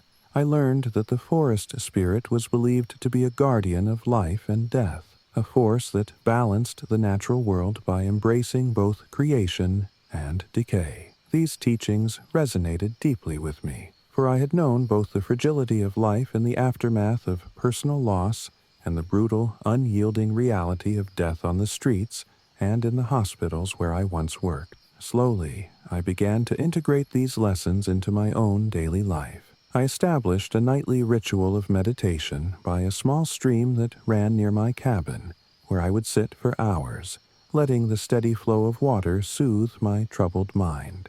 In those quiet moments, as the forest murmured its ancient lullabies, I would offer silent prayers of gratitude for the beauty that still persisted in the world, for the healing power of nature, and for the opportunity to be part of something far greater than my own grief. I started to see the spectral visions not as hauntings to be feared, but as gentle reminders of the sacredness of memory, of lives once lived and lost, of stories that deserved to be remembered rather than forgotten. There were times, however, when the weight of it all threatened to overwhelm me. The nights when the apparitions were most vivid, when the ghostly images of shamans and totem carvers merged with the quiet pain of my own heart, left me feeling raw and exposed. In those moments, I would retreat into the solitary embrace of my cabin, finding refuge in the soft glow of my lamp and the steady rhythm of my own breathing. I wrote until my hand ached, pouring my emotions onto the page in an effort to capture the fleeting beauty of the forest's sorrow. I found that through writing, through painting, through even the simplest act of listening, I was able to transform my grief into something tangible, a legacy of resilience and a promise of healing. Now, as I sit on the weathered porch of my cabin on a crisp autumn evening, watching the last light of day fade into a tapestry of twilight, I feel a deep, abiding peace mingled with the quiet pulse of the forest. The spirit of the Chattahoochee, as the locals call it, is not a force of malice or despair, but a living, breathing entity that demands respect and offers solace in return. I have come to understand that my journey here is not about escaping the pain of the past, but about embracing it, transforming it into a bridge that connects me to the eternal cycle of life, death, and renewal that governs these ancient woods. I am Elliot Price, and I once carried the weight of loss as a burden too heavy to bear. But here, in the whispering groves and along the murmuring streams of the Chattahoochee National Forest, I have discovered that healing comes not from forgetting, but from remembering.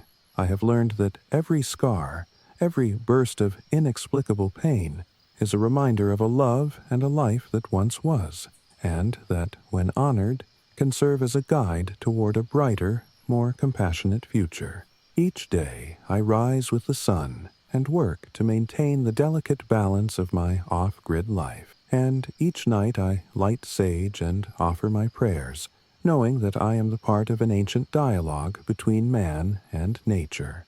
I continue to record the quiet marvels of this place in my journal, capturing the moments when the spectral apparitions fade into the soft glow of dawn, and the times when the forest seems to sing its timeless song.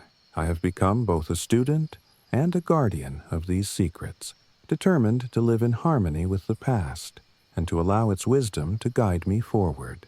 In this sacred communion, I have found not only solace but the strength to embrace life in all its complexity, the sorrow and the beauty, the silence and the song. As the stars emerge one by one above the dark canopy of ancient trees, I lean back in my creaking chair and close my eyes, listening to the gentle murmur of the forest and the distant echo of ritual chants. In that moment, I feel profoundly connected to the land, to the spirits that have long since passed, and to a part of myself that was once lost in the clamor of a world far removed from nature's eternal embrace. I know that there will always be moments of pain, nights when the ghosts of memory will rise and remind me of all that I have endured. Yet, I also know that in every whisper of wind and every flicker of moonlight, there is a promise of renewal, a quiet assurance that life, in all its intricate beauty, continues to move forward. I have come to see that the spirit of the Chattahoochee is not something to be feared, but to be honored, a sacred presence that carries the memories of those who have gone before us and blesses those who listen with an open heart. And so, with each passing day, I strive to live in a way that respects that ancient legacy, blending my own journey of healing with the timeless rhythms of the forest. I remain here, steadfast in my commitment to embrace both the pain and the beauty of the past, knowing that in the gentle interplay between memory and nature, I have found a path toward true wholeness. I am Elliot Price, a man once defined by the urgency of saving lives in the midst of chaos, now defined by the quiet persistence of hope and the enduring strength of nature's ancient spirit. In this secluded corner of the Chattahoochee National Forest, where every breath is a prayer and every heartbeat a tribute to lives that came before, I have discovered that healing is not the absence of pain, but the ability to transform it into something profoundly beautiful, a living legacy of remembrance and renewal that will carry me forward, no matter what storms may come. I first noticed the eerie pull of the past on a humid, languid morning in early spring, a morning when the Florida Panhandle seemed suspended between dreams and reality. I had left behind the relentless bustle of urban life, the glaring neon and claustrophobic corridors of a city that had once crushed my spirit, in search of something raw and untamed. My name is Derek Moore, and I am a photographer by trade, a seeker of beauty in broken places and forgotten histories. I arrived at my off-grid cabin near the Apalachicola National Forest with little more than a battered camera, a few rolls of film, and a heart heavy with personal loss. I'd fled from a crisis I could neither fully articulate nor escape, desperate to immerse myself in a world where nature's slow rhythms might mend my fractured soul. The drive out here was unlike any journey I'd ever taken. I remember the asphalt dissolving into dusty lanes, the urban skyline giving way to endless stretches of mossy cypress and swampy marshes. The air was thick with the scent of salt and decay, and as I passed by stands of gnarled trees draped in Spanish moss, I felt as though I were being slowly drawn into another time, a time when history and nature intertwined in secrets too deep for modern eyes to see. When I finally pulled up to my new home, a weathered cabin that looked as if it had been born from the earth itself, I sensed immediately that I had entered a realm where every creak of old wood and every whisper of wind was laden with stories. The cabin, with its chipped paint and sagging porch, had an almost forlorn quality. Its windows, rimmed in rust, stared out over a murky bayou where stagnant water merged with the distant ocean. I spent the first few days wrestling with practicalities, repairing broken shutters, rigging up a solar panel system that barely powered a single lamp, and learning how to live with the unpredictable whims of the swamp. Yet, as I labored under the oppressive Florida humidity, I couldn't shake a growing feeling that something was amiss. There was a tension in the air that went beyond the usual challenges of off-grid life, a subtle, almost imperceptible vibration that seemed to pulse beneath the surface of everything. One morning, as dawn crept over the horizon and the mist lifted like a delicate curtain, I ventured out with my camera slung around my neck. I was drawn to the stagnant waters, where the bayou lay in an eerie stillness, its surface broken only by the occasional ripple. I began snapping photos, capturing the interplay of light and shadow on decaying tree trunks and the delicate patterns of fog over water. It was then that I noticed something strange, a series of reflections in the murky water that did not match the scene around me. At first, I thought it was a trick of the light or a quirk of my lens, but as I reviewed the shots later that day, it became impossible to ignore. In several images, there were pale, indistinct figures standing on the water's edge, faces that bore a haunting resemblance to the stoic visages of Civil War soldiers. Their eyes were blank, their forms ethereal, and they seemed to be watching, waiting, as though frozen in a moment long past. I was both fascinated and unsettled by these apparitions. I had always believed that photography could capture the soul of a place, but now it seemed that my camera was a window into a hidden realm. I began to walk the banks of the bayou more frequently, hoping to catch these spectral figures in the act, to understand if they were merely reflections of my own troubled mind or something more. In the quiet hours before sunrise, when the world was bathed in a ghostly half-light, I would see them again, faint silhouettes drifting just beyond the edge of the marsh, their outlines dissolving into the shifting mist. I captured dozens of images, each one a silent testament to the mysterious history that clung to this land like ivy. Over time, I started hearing whispered stories from the locals, old fishermen and weathered storytellers who gathered in the dim light of rundown bars on humid nights. They spoke of long-forgotten communities that once thrived along the Apalachicola, of ghost towns that had crumbled beneath the weight of time and tragedy. One man, his voice low and gravelly, told me of a spectral town that appeared on foggy mornings, complete with a faded general store and shuttered homes, its inhabitants mere phantoms wandering in search of lost memories. Others mentioned sightings of Civil War soldiers, their uniforms tattered by time, marching silently along the banks of the river as if on eternal duty. I listened with a mix of skepticism and wonder, feeling as if the stories were fragments of a mosaic that I was destined to piece together with my art. At first, I attempted to rationalize these encounters. I reassured myself that isolation, coupled with the oppressive humidity and eerie quiet of the swamp, could easily warp a person's perception. I revisited my urban days, where the constant noise and bright lights drowned out the subtle hints of history, and I thought that perhaps I was now simply more sensitive to my surroundings. But the evidence was mounting, not only in my photographs, but also in the way the environment itself seemed to change around me. I began noticing that at times the air would thicken with a palpable energy, a low hum that resonated in my bones as if the land were speaking a language older than any I had known. Sometimes, when the wind was just right, I could hear what sounded like distant footsteps, the soft padding of worn boots on ancient cobblestones, though there were no paths visible in the marsh.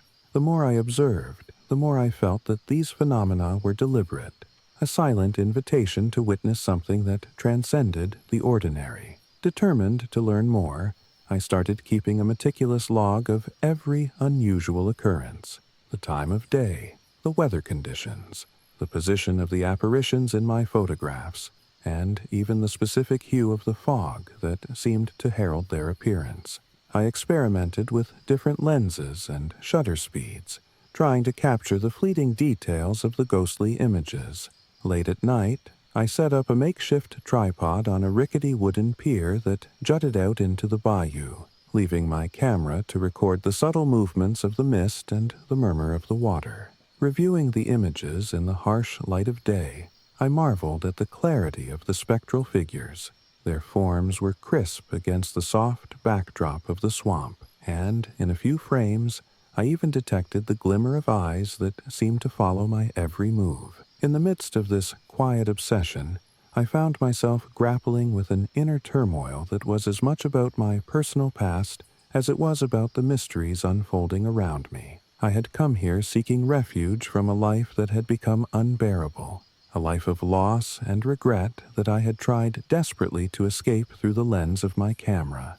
My heart was heavy with memories of relationships gone awry, of dreams abandoned in the wake of failure, and of a world that had often seemed indifferent to my pain. The spectral apparitions I captured were not just echoes of a long-ago conflict. They were, in a way, reflections of my own fractured soul. Each time I looked into the ghostly eyes of those long-dead soldiers, I saw a part of myself mirrored back, a part that was yearning for redemption, for a chance to be remembered even after it had been cast aside by time. One sweltering afternoon, after a particularly intense bout of photographing in the early mist, I ventured into town to speak with a local historian who was known to have an encyclopedic knowledge of the region's past. His small, cluttered office was lined with dusty books and yellowed maps, and, as he leaned forward with a serious expression,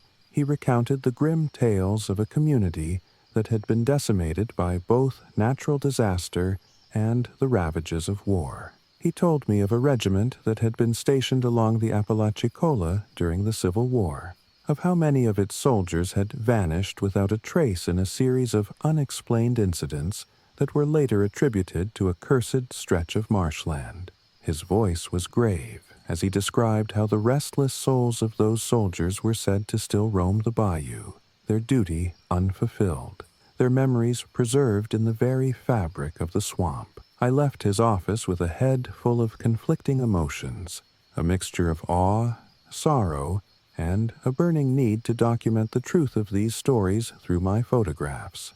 Back at my cabin, the nights took on a different quality. The once faint apparitions now grew bolder, and on several occasions I felt the unmistakable presence of a figure brushing past me in the darkness, a cold, fleeting touch that made my skin prickle with both fear and longing.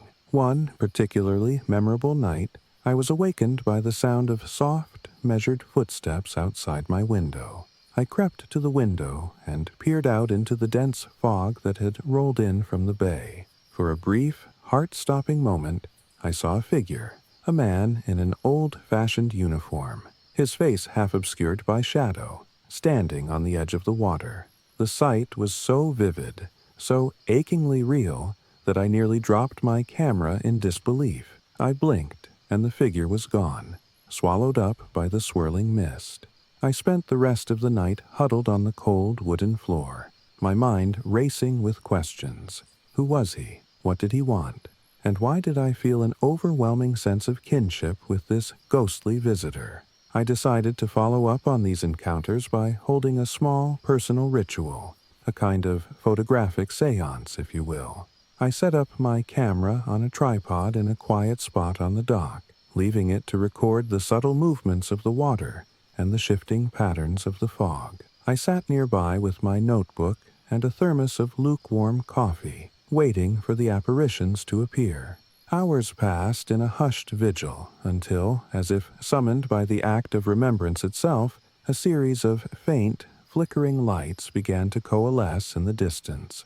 They moved slowly, deliberately, and as I watched, the lights resolved into the unmistakable outlines of several figures. One of them, a tall man with an angular face, seemed to approach the dock, his gait measured and his eyes reflecting a profound melancholy. I felt a lump in my throat, a bittersweet mix of sorrow and understanding, as if I were witnessing a final farewell from someone who had once lived a life filled with purpose and then been swallowed by the relentless tide of history. I captured every moment on film, my hands trembling with the significance of the encounter. Reviewing the images later, I marveled at the clarity with which the ghostly figures were rendered, a stark contrast to the soft, hazy backdrop of the swamp. There was something deeply human in their expressions, an echo of lives once filled with hopes and regrets. I began to see these apparitions not as threats or aberrations, but as silent storytellers, bearing witness to tragedies and triumphs that had long since faded into the annals of time. The more I documented, the more my work began to take on a life of its own. I started assembling the photographs into a rough portfolio, a visual narrative of the haunted legacy of the Apalachicola. I even began planning a small exhibit at a local gallery, a modest showcase of ghostly images and the stories behind them. The idea of sharing these spectral memories with others both terrified and thrilled me. I wondered if the viewers would see what I had seen, feel the same currents of longing and melancholy that flowed through the images. More than that, I hoped that by displaying these photographs, I might help bridge the gap between the living and the lost, giving voice to the silent testimonies of those who had once walked this land. There were moments, though, when the weight of isolation and the relentless encounter with the spectral past began to erode the fragile comfort I'd found in the wilderness. I remember one humid night when the air was heavy with the scent of wet earth and decaying leaves. I had spent the day repairing a section of the old dock, and as dusk fell, I retreated into the cabin, seeking solace in the soft glow of a single lamp. But sleep eluded me. I lay awake on a creaky cot, the silence of the night punctuated only by the distant call of a nocturnal bird and the gentle lapping of water against the dock. In that oppressive quiet, the memories of my old life, the chaotic rush of the city, the unyielding pressure of a past I had tried so desperately to escape, came crashing back. I felt both a profound loneliness and an inexplicable connection to the ghosts that haunted the bayou. It was as though every specter, every flicker of light in my photographs, was not just a remnant of history, but a part of me, too, an indelible imprint of the loss and longing that had defined so much of my life. I began to write down these feelings in my journal, pouring out a torrent of words that were raw and unfiltered, a stream of consciousness that blended scientific observation with poetic grief. I wrote of the spectral figures, the ghostly lights that danced along the water's edge, and the haunting melodies of long-forgotten shanties that sometimes drifted on the humid air. I wrote of my own isolation, of the ache that came with knowing that the past could never be truly laid to rest, but only remembered and reinterpreted through the lens of art. The act of writing became a kind of catharsis, a way to transform the terror of the unknown into something tangible, something that might one day speak to others who had felt the pull of a haunted past. In time, the exhibit took shape. I curated a collection of photographs that chronicled my encounters, the ghostly silhouettes of Civil War soldiers, the eerie reflections on the bayou, the spectral figure that had come so close one humid night that I could almost feel his sorrow. I arranged them on weathered wooden panels, each image accompanied by a short, handwritten note describing the moment, the emotion, and the lingering question that each photograph raised. When the exhibit finally opened at a small gallery in a nearby town, I was filled with both trepidation and a sense of triumph. The room was dimly lit, the walls adorned with images that seemed to flicker between the realms of memory and myth. Visitors wandered slowly, their expressions a mix of awe and melancholy, as if they too were glimpsing a piece of a hidden history. I stood in the corner, listening as someone murmured, "It's like the past is still here, watching us." Hers. That simple statement resonated deeply with me, confirming that the ghostly legacy I had captured was not merely an aberration of my own imagination, but a shared, timeless sorrow that echoed in the hearts of many. Despite the success of the exhibit, I chose to remain in my secluded cabin, for the Apalachicola had become more than a mere refuge. It had become a part of me. I continued my nightly rituals, venturing out into the fog-laden mornings and quiet, starlit evenings to document and honor the spectral voices of the bayou. I learned to navigate the strange, humid landscape with a cautious respect, knowing that every ripple in the water and every flutter of the mist might carry the weight of 1,000 untold stories. The isolation, once a source of overwhelming loneliness, gradually transformed into a canvas upon which I could paint the delicate interplay between the living and the lost. In the months that followed, I found that the spectral figures began to lose some of their fearsome quality, becoming instead enigmatic companions, silent witnesses to the ebb and flow of time along the Apalachicola. I grew to look forward to those quiet hours before dawn when the mist would rise and the ghostly silhouettes would emerge, their forms as fragile as memories, yet as undeniable as the tide.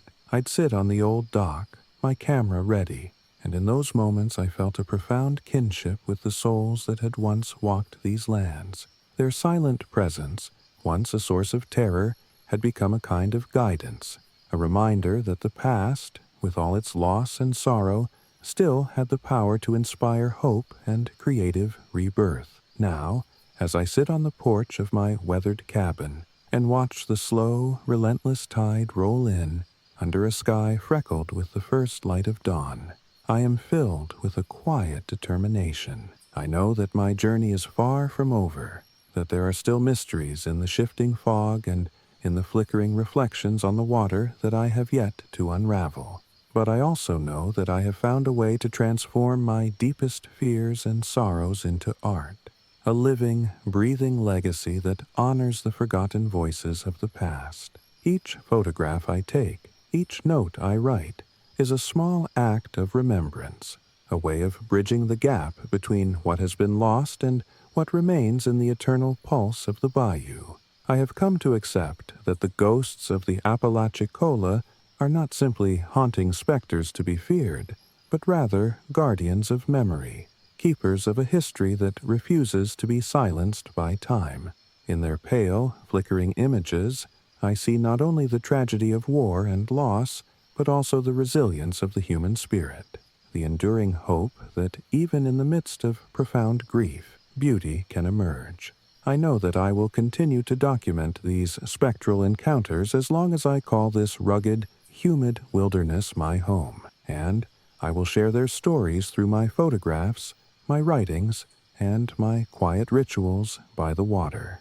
I am Derek Moore, a man who once fled from a life of urban chaos and personal despair, and who now finds solace in the haunted beauty of the Apalachicola, here, where the past and the present converge in a dance of light and shadow on the stagnant waters of a forgotten bayou. I have discovered that healing is not about erasing memories, but about embracing them, transforming each ghostly whisper and every fleeting image into a testament to the indomitable strength of hope. And as long as the tide continues its eternal rhythm, and the spectral figures continue to watch from the mist, I will remain an eternal witness to the timeless, ghostly legacy of this haunted corner of the world. I still remember the first time I heard the cave whisper, a low, indistinct murmur that seemed to seep from the very walls of the earth, as if the dark, winding passages of Mammoth Cave held secrets too ancient to be confined by time. I had arrived in central Kentucky with little more than a battered notebook, a few cherished volumes of poetry, and a deep, unspoken need to escape the ghosts of my past. My name is Felicia Brooks, though most call me Feli, and I had grown tired of the clamor of modern life. The city, with its relentless noise and endless demands, had left me feeling hollow, my soul craving the quiet mystery of nature. I sought refuge on the edge of Mammoth Cave National Park, in a small solitary house that clung to the rocky outcrop like a memory of a once-forgotten world. The journey here was a pilgrimage of sorts. I traveled by train through sprawling green landscapes, the windows framing scenes of rolling hills and vast, sun-dappled fields. As I disembarked in a town that felt as if it were caught between the past and the present, I could already sense that this place, steeped in legend and shadow, would be my sanctuary and my muse. My new home was modest. Its weathered wooden walls, low-pitched roof, and narrow windows hinted at an architecture designed not for comfort, but for survival among ancient stones. It was a place where every creak of the floorboard, every whisper of wind, seemed to carry a secret. The first few days were spent in quiet labor, restoring what I could of the old house and familiarizing myself with the rhythms of off-grid life. I spent my mornings gathering wild herbs in the dew-soaked fields and my afternoons tending a small garden, coaxing life from the stubborn Kentucky soil. Yet, even in the gentle cadence of these tasks, there lingered an ineffable tension, a sense that the land itself was alive with voices from another realm. I began noticing peculiar things almost immediately. At twilight, when the sun dipped low and the shadows grew long, I would hear faint whispers that seemed to rise from the ground. At first, I dismissed them as the sighs of wind slipping through crevices and old wooden beams. But soon the sounds took on a distinctly articulate quality, a soft recitation of archaic verses and sorrowful laments that defied any natural explanation. One night, as I sat curled up on a threadbare armchair by the dim light of an oil lamp, I heard the whisper more clearly than ever before. It was not a single voice, but a chorus of murmurs, layered over one another, each phrase dissolving into the next as if carried by the subterranean breath of the cave. The sound sent a shiver down my spine, and I found myself unable to sleep. Instead, I crept out into the cool night, drawn by the need to understand this mysterious call. I walked slowly around the back of my house, my eyes straining in the darkness, until I reached the rocky entrance that led to a network of caves just beyond the property line. There, in the shallow light of my lantern, I saw carvings etched into the rough limestone. The symbols were undecipherable, shifting in appearance as if viewed from different angles, and they pulsed with an eerie, almost imperceptible glow. I knelt down, tracing my fingers over the cool, damp surface, and for a moment it was as if I could feel the heartbeat of the cave itself. The carvings were my first tangible clue that the whispers were not simply figments of my imagination. Over the following days, I began to explore the labyrinthine passages of Mammoth Cave with cautious reverence. I ventured into the darkness with only a flashlight and my notebook, documenting every twist and turn, every unexpected echo that bounced off the cavern walls. In the still, oppressive silence of the underground, I recorded voices that seemed to recite long-forgotten poems and songs, a language that was both haunting and beautiful. Sometimes, I felt as if the very air vibrated with a secret, a sorrowful memory that had been locked away for centuries. I would sit in a small alcove, my back pressed against the cool rock, and listen intently, feeling both the weight of history and the lightness of whispered hope. Living in the shadow of Mammoth Cave was not without its difficulties. The humidity was unpredictable, clinging to my skin like an unseen shroud, and the isolation often left me feeling unmoored from the world I had once known. I battled bouts of loneliness that would rise unbidden in the silent hours before dawn, when the only sound was the drip of water from stalactites and the soft rustle of unseen creatures in the dark. Yet, even in those moments of solitude, the cave's voices seemed to offer comfort, a reminder that I was part of something far larger than myself, a living conversation that spanned the ages. I soon discovered that my presence here was entwined with a legacy that was both personal and ancestral. My family, it turned out, had a long history in these parts, a tale whispered in hushed tones at family gatherings, a story of love, loss, and a curse that had haunted us for generations. I had always known there was something inexplicable in my lineage, something that set us apart from the mundane lives of others. but I had never been able to articulate it until now. As I explored the cave, I began to recall fragmented memories of childhood, dreams in which I wandered endless corridors of stone, accompanied by voices that spoke in a language I couldn't understand. The sudden, inexplicable pain in my chest that would come without warning, as if some ancient sorrow were being relived in my very bones. These were not mere coincidences. They were echoes of a family curse, a deep-seated grief passed down through the ages, etched into our blood as surely as the carvings on the cave walls. I felt an overwhelming need to confront this legacy head-on. I began to integrate the ancient whispers into my daily rituals. Every evening, as twilight faded into darkness, I would light a small bundle of sage and incense, letting the fragrant smoke drift through the open window of my cabin. I would recite softly the fragments of verses I had pieced together from the cave's murmurs, lines that spoke of loss, redemption, and the eternal cycle of life and death. At first, my voice trembled with uncertainty, but with each recitation, it grew steadier, as if I were unlocking a door to a hidden part of myself. In those moments, the cave seemed to respond, the whispers growing a little clearer, the shifting symbols on the walls of the cavern seeming to glow with a gentle, approving light. I began spending longer hours in the cave, not out of compulsion, but out of a genuine desire to understand its language. I brought along not only my notebook and flashlight, but also a small recorder, hoping to capture the elusive voices so that I might later transcribe them into poetry. The deeper I ventured, the more the cave revealed. In a vast chamber deep underground, I discovered a series of rock formations that resembled an ancient altar. Here, the air was thick with a palpable energy, a presence that seemed to radiate both sorrow and hope.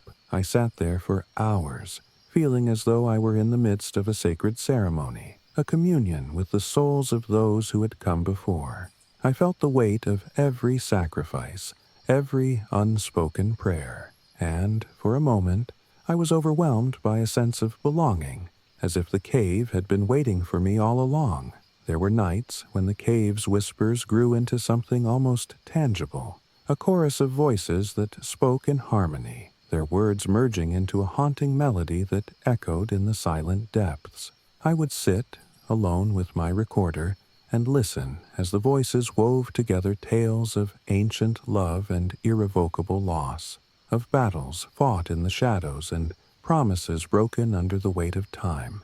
I began to see these voices not as ghosts to be exorcised, but as messengers, bearers of wisdom from a realm beyond our own. I wrote down every word I could decipher, every emotion that surged through me as I listened, hoping that in transcribing these murmurs I might capture a fragment of their profound truth. But the cave was not without its darker moments. There were times when the whispers turned into wails, an anguished, almost desperate cry that shook me to my core.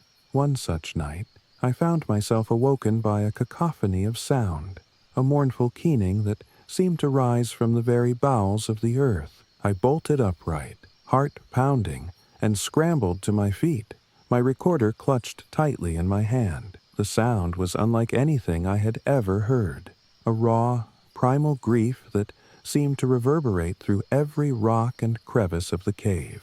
I rushed to the cavern entrance, nearly stumbling over my own feet in my haste, and waited there as the sound ebbed and flowed like the tide.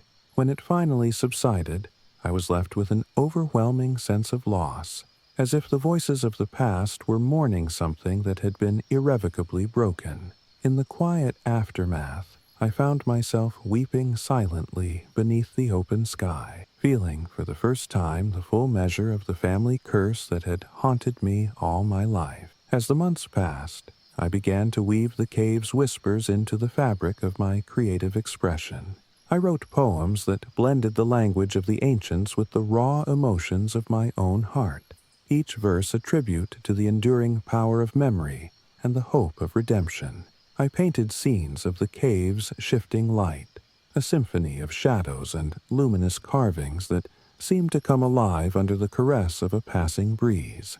My art became a dialogue with the unseen forces, a conversation between the living and the lost, where every brushstroke and every carefully chosen word was an act of both defiance and surrender. In the process, I came to accept that my journey into this subterranean world was not a retreat from reality, but a deep dive into the essence of what it meant to be human, to carry within us the burdens of our ancestors, the echoes of forgotten voices, and the capacity to transform grief into beauty. I began to understand that the cave's whispers were not meant to haunt me, but to heal me, to show me that even in the darkest depths there is a light that endures, a light born from the resilience of the human spirit and the eternal cycle of life, death, and rebirth. There were evenings when I would emerge from the cave, my hands trembling with cold and my heart full of new verses, and sit on the creaking porch of my cabin as the sun dipped below the horizon. The sky would blaze with hues of orange and purple, and the forest around me would come alive with the sound of crickets and the rustle of ancient leaves. In those moments, I felt a profound kinship with the land, a sense that the whispers of the cave and the quiet murmur of the wind were all part of the same vast, interconnected tapestry. I realized that every scar on my soul, every ache born of lost love and unspoken regrets, was mirrored in the time-worn stone of the cavern and in the soft, shifting patterns of the cave's carvings. I continued my solitary vigil, documenting each experience with a fierce dedication and a gentle reverence. I shared fragments of my work with a few kindred souls in the nearby town, a small circle of artists, herbalists, and poets who, like me, sought solace in nature's enduring mysteries. Their words, thoughtful and tender, affirmed that my experiences were not isolated incidents, but echoes of a shared legacy, a testament to the deep, unyielding power of the earth to heal and transform. In our quiet gatherings, we would exchange stories of the unseen, of family curses and ancient chants, our voices mingling with the night air as if in a timeless conversation. Now, as I sit here on a cool autumn evening, the scent of damp earth and wild lavender swirling around me, I feel an overwhelming sense of peace. The cave still whispers its secrets, and I continue to wander its labyrinthine corridors with a heart both heavy with memory and light with the promise of healing. I know that there will always be moments when the voices rise too loudly, when the weight of the past threatens to overwhelm me. But I have learned to listen, to let the murmurs of ancient sorrow and the gentle cadence of timeless chants guide me, not as a burden, but as a beacon. I have come to accept that the cave, with its shifting shadows and undecipherable carvings, is not merely a repository of old curses and tragic history, but a living, breathing entity that cradles the hopes and dreams of generations long past. It has taught me that true healing lies not in erasing the memories of loss, but in embracing them fully, transforming each whispered lament into a stanza of a greater eternal poem. I continue to write, to paint, to record every fragile moment of beauty and despair that the cave reveals. Each day, I honor the voices of my ancestors and the silent guardians of Mammoth Cave by adding a new line to my own story, a story that is at once personal and universal, a tapestry woven from threads of sorrow, resilience, and, ultimately, hope. I am Felicia Brooks, a reclusive herbalist and poet who sought solitude to mend old wounds, and in the echoing depths of Mammoth Cave, I have found not only solace but a wellspring of creative energy. The cave whispers its timeless secrets to those who dare to listen, and I, in turn, have learned to speak in the language of the ancient stones. Every note of the whispered verses, every shifting symbol on the cave walls is now a part of me, a reminder that even in the darkness, beauty and redemption can be found. And so I remain here, a guardian of these fragile, echoing memories, determined to let the voices of the past inspire a future that is as luminous as it is enduring. I never thought that the sins of my past would follow me into the dark, whispering woods of northern Alabama, but here I am, holed up in a ramshackle cabin deep in the Talladega National Forest. My name is Riley Thompson, and for years I ran from my mistakes, a reformed gambler and drifter whose reckless choices had left scars that no amount of money or luck could ever mend. I left the neon-lit casinos and the clamor of backroom deals behind, desperate for a fresh start and a chance to atone for every misdeed I'd committed. I craved isolation, the kind that strips you bare and forces you to confront every regret, every failure. And so I came here, to a place where the forest is as thick as secrets, and the wind carries stories of old, echoing with both warning and wonder. The journey to my new home was as much an escape as it was a descent into another world. I remember the long, twisting roads disappearing into dense stands of pine and oak, the asphalt giving way to gravel until the only sound was the steady crunch beneath my tires. By the time I arrived, the sky was a brooding shade of twilight, and the forest loomed large on either side, silent and knowing. My cabin, barely more than a battered wooden structure with a sagging porch and a roof patchworked from scraps, seemed to belong to this ancient land, a relic of forgotten times. It was isolated, far from any sign of civilization, where even the cicadas' songs were punctuated by an eerie stillness that unsettled me. Those first days were a blur of hard labor and quiet introspection. I spent my mornings hauling firewood, patching up broken boards, and learning the rhythms of off-grid living, how to coax water from a well, how to rig a generator from parts scavenged in nearby junkyards. Every task was a reminder that I had chosen this life to rebuild myself from the ground up. Yet even as I labored, an indefinable presence lurked in the air, a heaviness that pressed against my chest, as though the forest itself were weighing my soul. I couldn't tell if it was just the loneliness of isolation or something far older and more sinister. It began with the small things at night. One evening, as I sat on the creaking porch watching the fading light, I heard a series of soft murmurs, barely audible knocks that seemed to echo ancient frontier legends.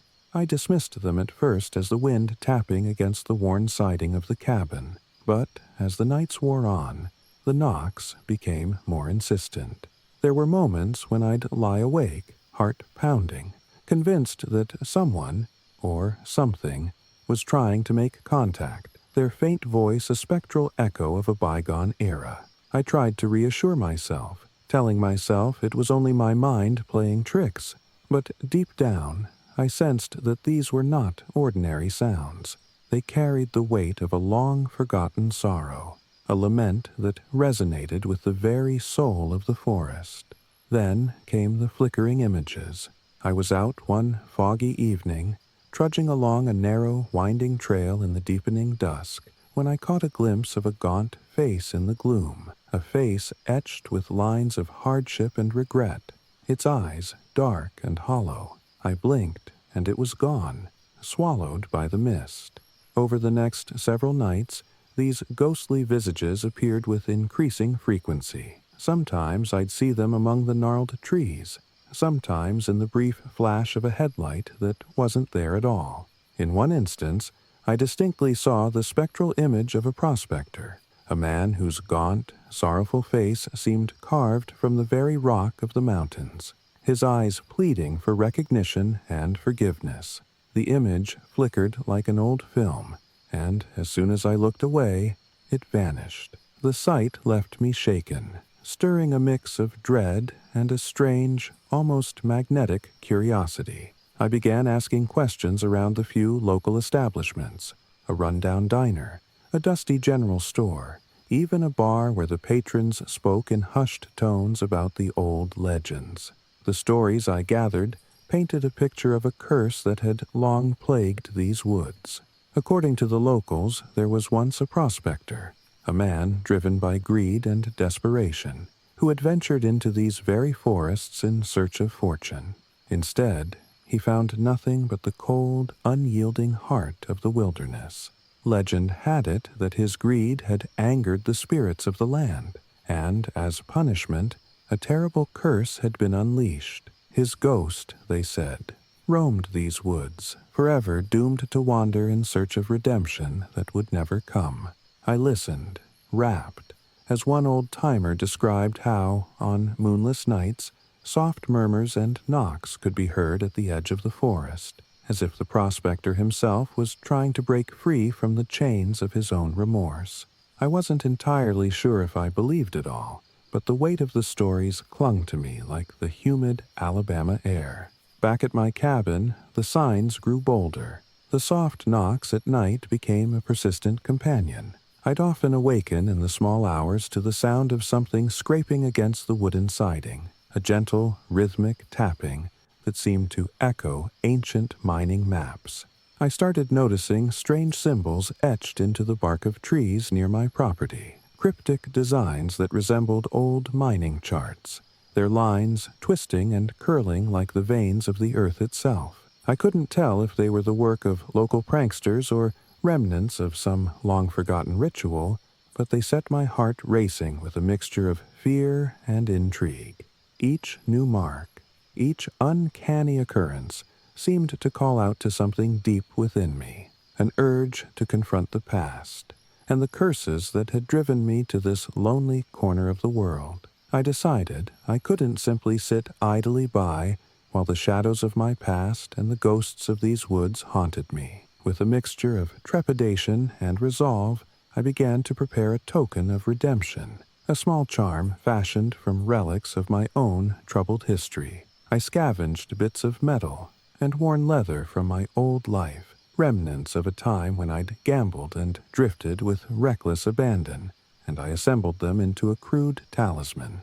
The charm was far from beautiful. It was jagged and unrefined, a physical manifestation of the scars I carried. But to me, it was a promise to face the curse head-on, to offer what little I could in the hope of breaking the cycle of regret and sorrow that had followed me here. On a night when the sky was a deep, velvet black and the wind whispered secrets through the pines, I gathered my courage and stepped into the forest. I chose a clearing near the edge of a weathered trail, where I'd seen the ghostly image of the cursed prospector. The air was cool and heavy with mist, and the silence was profound, broken only by the soft rustle of leaves and the distant, almost imperceptible sound of water dripping from moss-laden rocks. I set the charm on a flat stone in the center of the clearing and stood back, heart pounding in the quiet darkness. I spoke aloud, my voice rough with emotion. I offer this token in the hope of redemption. I ask for forgiveness for the sins of the past, mine and yours. I wasn't sure what answer I expected, but in that moment I felt a presence stirring in the shadows, as if the very forest had paused to listen. For what felt like an eternity, nothing happened. I waited, the only sound the steady beating of my own heart, until, slowly, the wind began to pick up. The leaves swirled in a small, gentle vortex around the stone where the charm rested, and I sensed that I was not alone. The atmosphere shifted, becoming charged with a kind of electric anticipation. I could almost hear a low, mournful hum rising from the depths of the forest, a sound that resonated with both despair and a tentative hope. I clutched the railing of an old, splintered fence, feeling tears prick at my eyes, as if I were on the brink of a revelation too immense for words. In the days that followed that midnight ceremony, I noticed subtle changes. The incessant knocks and eerie murmurs that had haunted my nights seemed to subside into a quieter, almost respectful silence. The ghostly images continued to appear, but now they seemed less aggressive, more like distant memories rather than vengeful apparitions. I found myself walking the forest paths with a newfound sense of purpose, as if I were a part of something larger than my own sorrow. I continued to record every anomaly, every flicker of a shadow, every whisper in the dark, in my battered notebook, determined to capture the full extent of the curse and, perhaps, the beginning of its unraveling. I still wrestled with doubt and self-criticism. At times, I wondered if the curse was simply a manifestation of my own inner demons, a reflection of the guilt and regret that had haunted me for years. But then, on a cool morning, after a particularly intense night of reflection, I found something that convinced me otherwise. I was hiking along a narrow, overgrown trail when I stumbled upon a weathered sign partially obscured by vines. The sign was etched with faded letters that read, "Cursed Prospector's Trail." The discovery sent a chill down my spine and stirred up long-buried emotions. It was as if the forest itself had marked a spot, a silent testimony to the tragic legend that had become intertwined with my own journey of redemption. Encouraged by this find, I began speaking more openly with the locals about the curse. I visited a small, time-worn general store and spoke with an elderly woman whose eyes shone with a knowing sadness. Over cups of bitter, steaming coffee, she recounted the story of a man, a prospector consumed by greed who had once roamed these woods in search of fortune. According to her, his insatiable desire had led him to desecrate sacred ground, and in doing so, he had incurred the wrath of the land's spirits. She described how, on certain nights, his tortured soul could be seen wandering the forest, forever cursed to seek redemption that would never come. I listened, captivated and horrified, feeling as though her words were a mirror of my own internal struggles. In her tale, I found a resonance with my own past, a history of poor choices, of risks taken in reckless desperation, and of a soul burdened by remorse. It was as if my life had led me to this moment, to this cursed clearing, where the sins of the past were laid bare before me. In the solitude of my cabin, I continued to meditate on the experience. I spent countless hours by a small, weathered desk, my fingers stained with ink as I penned the details of each encounter. I wrote of the mysterious knocks that still echoed softly at night, the way the wind carried faint, half-whispered voices that seemed to speak of lost dreams and unatoned misdeeds. I recorded the sight of the flickering image of the prospector, a visage that now haunted my dreams less with terror and more with a profound sadness, a loneliness that mirrored my own. I began to see the curse not as an external force of malevolence, but as an echo of all the lives that had been scarred by greed and regret. It was as if the land itself was mourning, and in its sorrow it called on the living to remember, to atone, and to forge a path toward redemption.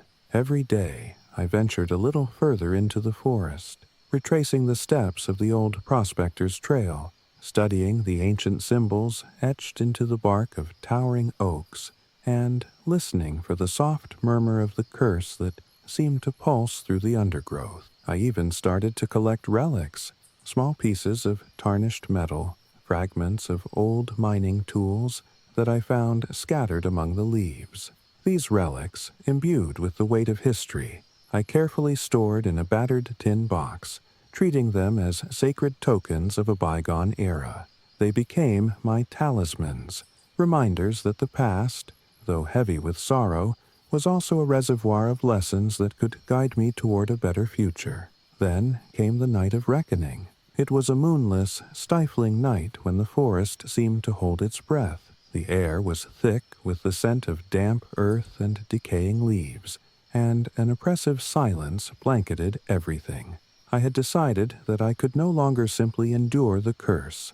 I had to confront it head-on. Clutching the small charm I had crafted from remnants of my past, I made my way to a clearing near an old, crumbling stone wall that locals said marked the boundary of the prospector's domain.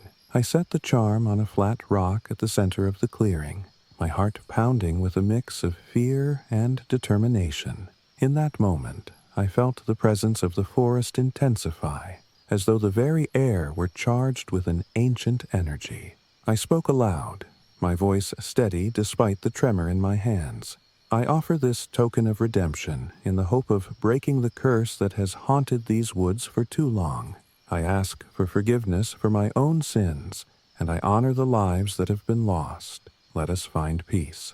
I repeated the words as if they were a mantra, each repetition a plea to the unseen forces that dwelled in the darkness. For a long, agonizing moment, nothing happened. I stood there, the silence pressing in on me, every rustle of wind a reminder of the ghosts I sought to appease.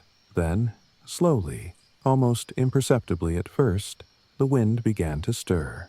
The leaves around me shivered, and I felt a subtle warmth emanate from the rock where the charm rested. It was as if the forest was acknowledging my offering, a gentle, almost tender response that sent a ripple of relief through me. I waited for what seemed like hours, the darkness deepening around me, until at last I sensed a presence drawing near. I could not see it clearly, but I felt it, a soft, sorrowful energy that passed over me like a benediction, as though the curse, while not entirely lifted, had been eased by my humble act of contrition. In the days and weeks that followed that midnight ceremony, the hauntings did not disappear entirely, but they softened. The mysterious knocks at night became rarer, the spectral images less jarring. I began to feel a cautious forgiveness in the air, a sense that the forest, and perhaps the restless spirit of the prospector, was slowly willing to let go of its ancient grudge. I continued my daily routines with a new resolve, my heart lighter even as the memories of my past remained etched in every line on my face. I repaired my cabin, tended to my small garden, and spent long hours walking the trails, each step a quiet act of renewal. Though the curse still lingered like a faint echo among the trees, I no longer felt compelled to run from it. Instead, I embraced it as part of the tapestry of my life, a reminder that redemption is not found in the erasure of history, but in the courageous act of acknowledging it and striving to forge a better path. I continued to gather the relics of the past and document every encounter in my journal, each entry a testament to the transformation that had taken place within me. I even began to share my story with those few locals who cared to listen, offering a glimpse into the strange, haunted world I had come to inhabit. Their reactions, a mix of awe and quiet solidarity, reinforced my belief that the curse was not just my burden to bear, but a shared legacy of the land, a legacy that demanded to be remembered, not reviled. Now, as I sit on the creaking porch of my dilapidated cabin under a sky bruised with twilight, I feel a deep, abiding sense of purpose. I have come to understand that the curse of Talladega is not a malevolent force designed solely to torment. It is a mirror reflecting the misdeeds and lost hopes of those who have come before me, including myself. I have learned that redemption is not a destination, but a journey, a series of small, deliberate acts of contrition and remembrance that, over time, can begin to heal even the deepest wounds. I still see the flickering image of that cursed prospector in my mind's eye from time to time, a gaunt, sorrowful face emerging from the shadows of the trees. But now, instead of dread, I feel a quiet empathy for him, a recognition that his greed, his failures, and his ultimate demise are intertwined with the bitter lessons of human frailty. I have come to forgive him, and in doing so, I have found a way to forgive myself. I hold fast to the belief that every scar, every misstep, is an opportunity to learn and to grow. And here, in the shadowed depths of Talladega's ancient forest, I am slowly, painstakingly building a future from the ruins of my past. I continue to hold my midnight vigils, though now with a tempered heart, listening for the soft knocks and whispered voices as a gentle reminder that the past is never truly gone. Every so often, when the wind carries a particularly clear murmur, or the old trees rustle in a familiar cadence, I feel the forest's quiet nod of approval, a subtle, unspoken promise that I am on the right path. I know that the curse may never be completely broken, that some ghosts are destined to linger in the periphery of our lives. Yet I also know that by embracing them, by offering our own small tokens of redemption and forgiveness, we can begin to heal the wounds that time has inflicted upon us. As I look out over the dense canopy from my porch, the moon a pale sentinel in the dark sky, I am filled with a sense of calm that I have never known before. I have chosen to remain here, in this haunted wilderness, not because I am trapped by my past, but because I have found a way to transform it into something meaningful, a bridge between the person I once was and the man I am becoming. I have learned that redemption is a quiet, steady process, like the slow trickle of water through an ancient creek, persistent and relentless in its gentle determination. I am Riley Thompson, and my journey through the curse of Talladega has been one of painful reckoning and gradual renewal. In the depths of these ancient woods, among the echoes of old frontier legends and the spectral memories of a prospector's greed, I have discovered that every misstep, every sin, carries with it the seed of redemption, if only we have the courage to face it. I remain here, determined to forge a future that honors both my hard-earned lessons and the mysterious legacy of this land. A future where the ghosts of the past are not a burden, but a guiding light, illuminating the path to a life rebuilt on hope, forgiveness, and quiet, enduring strength.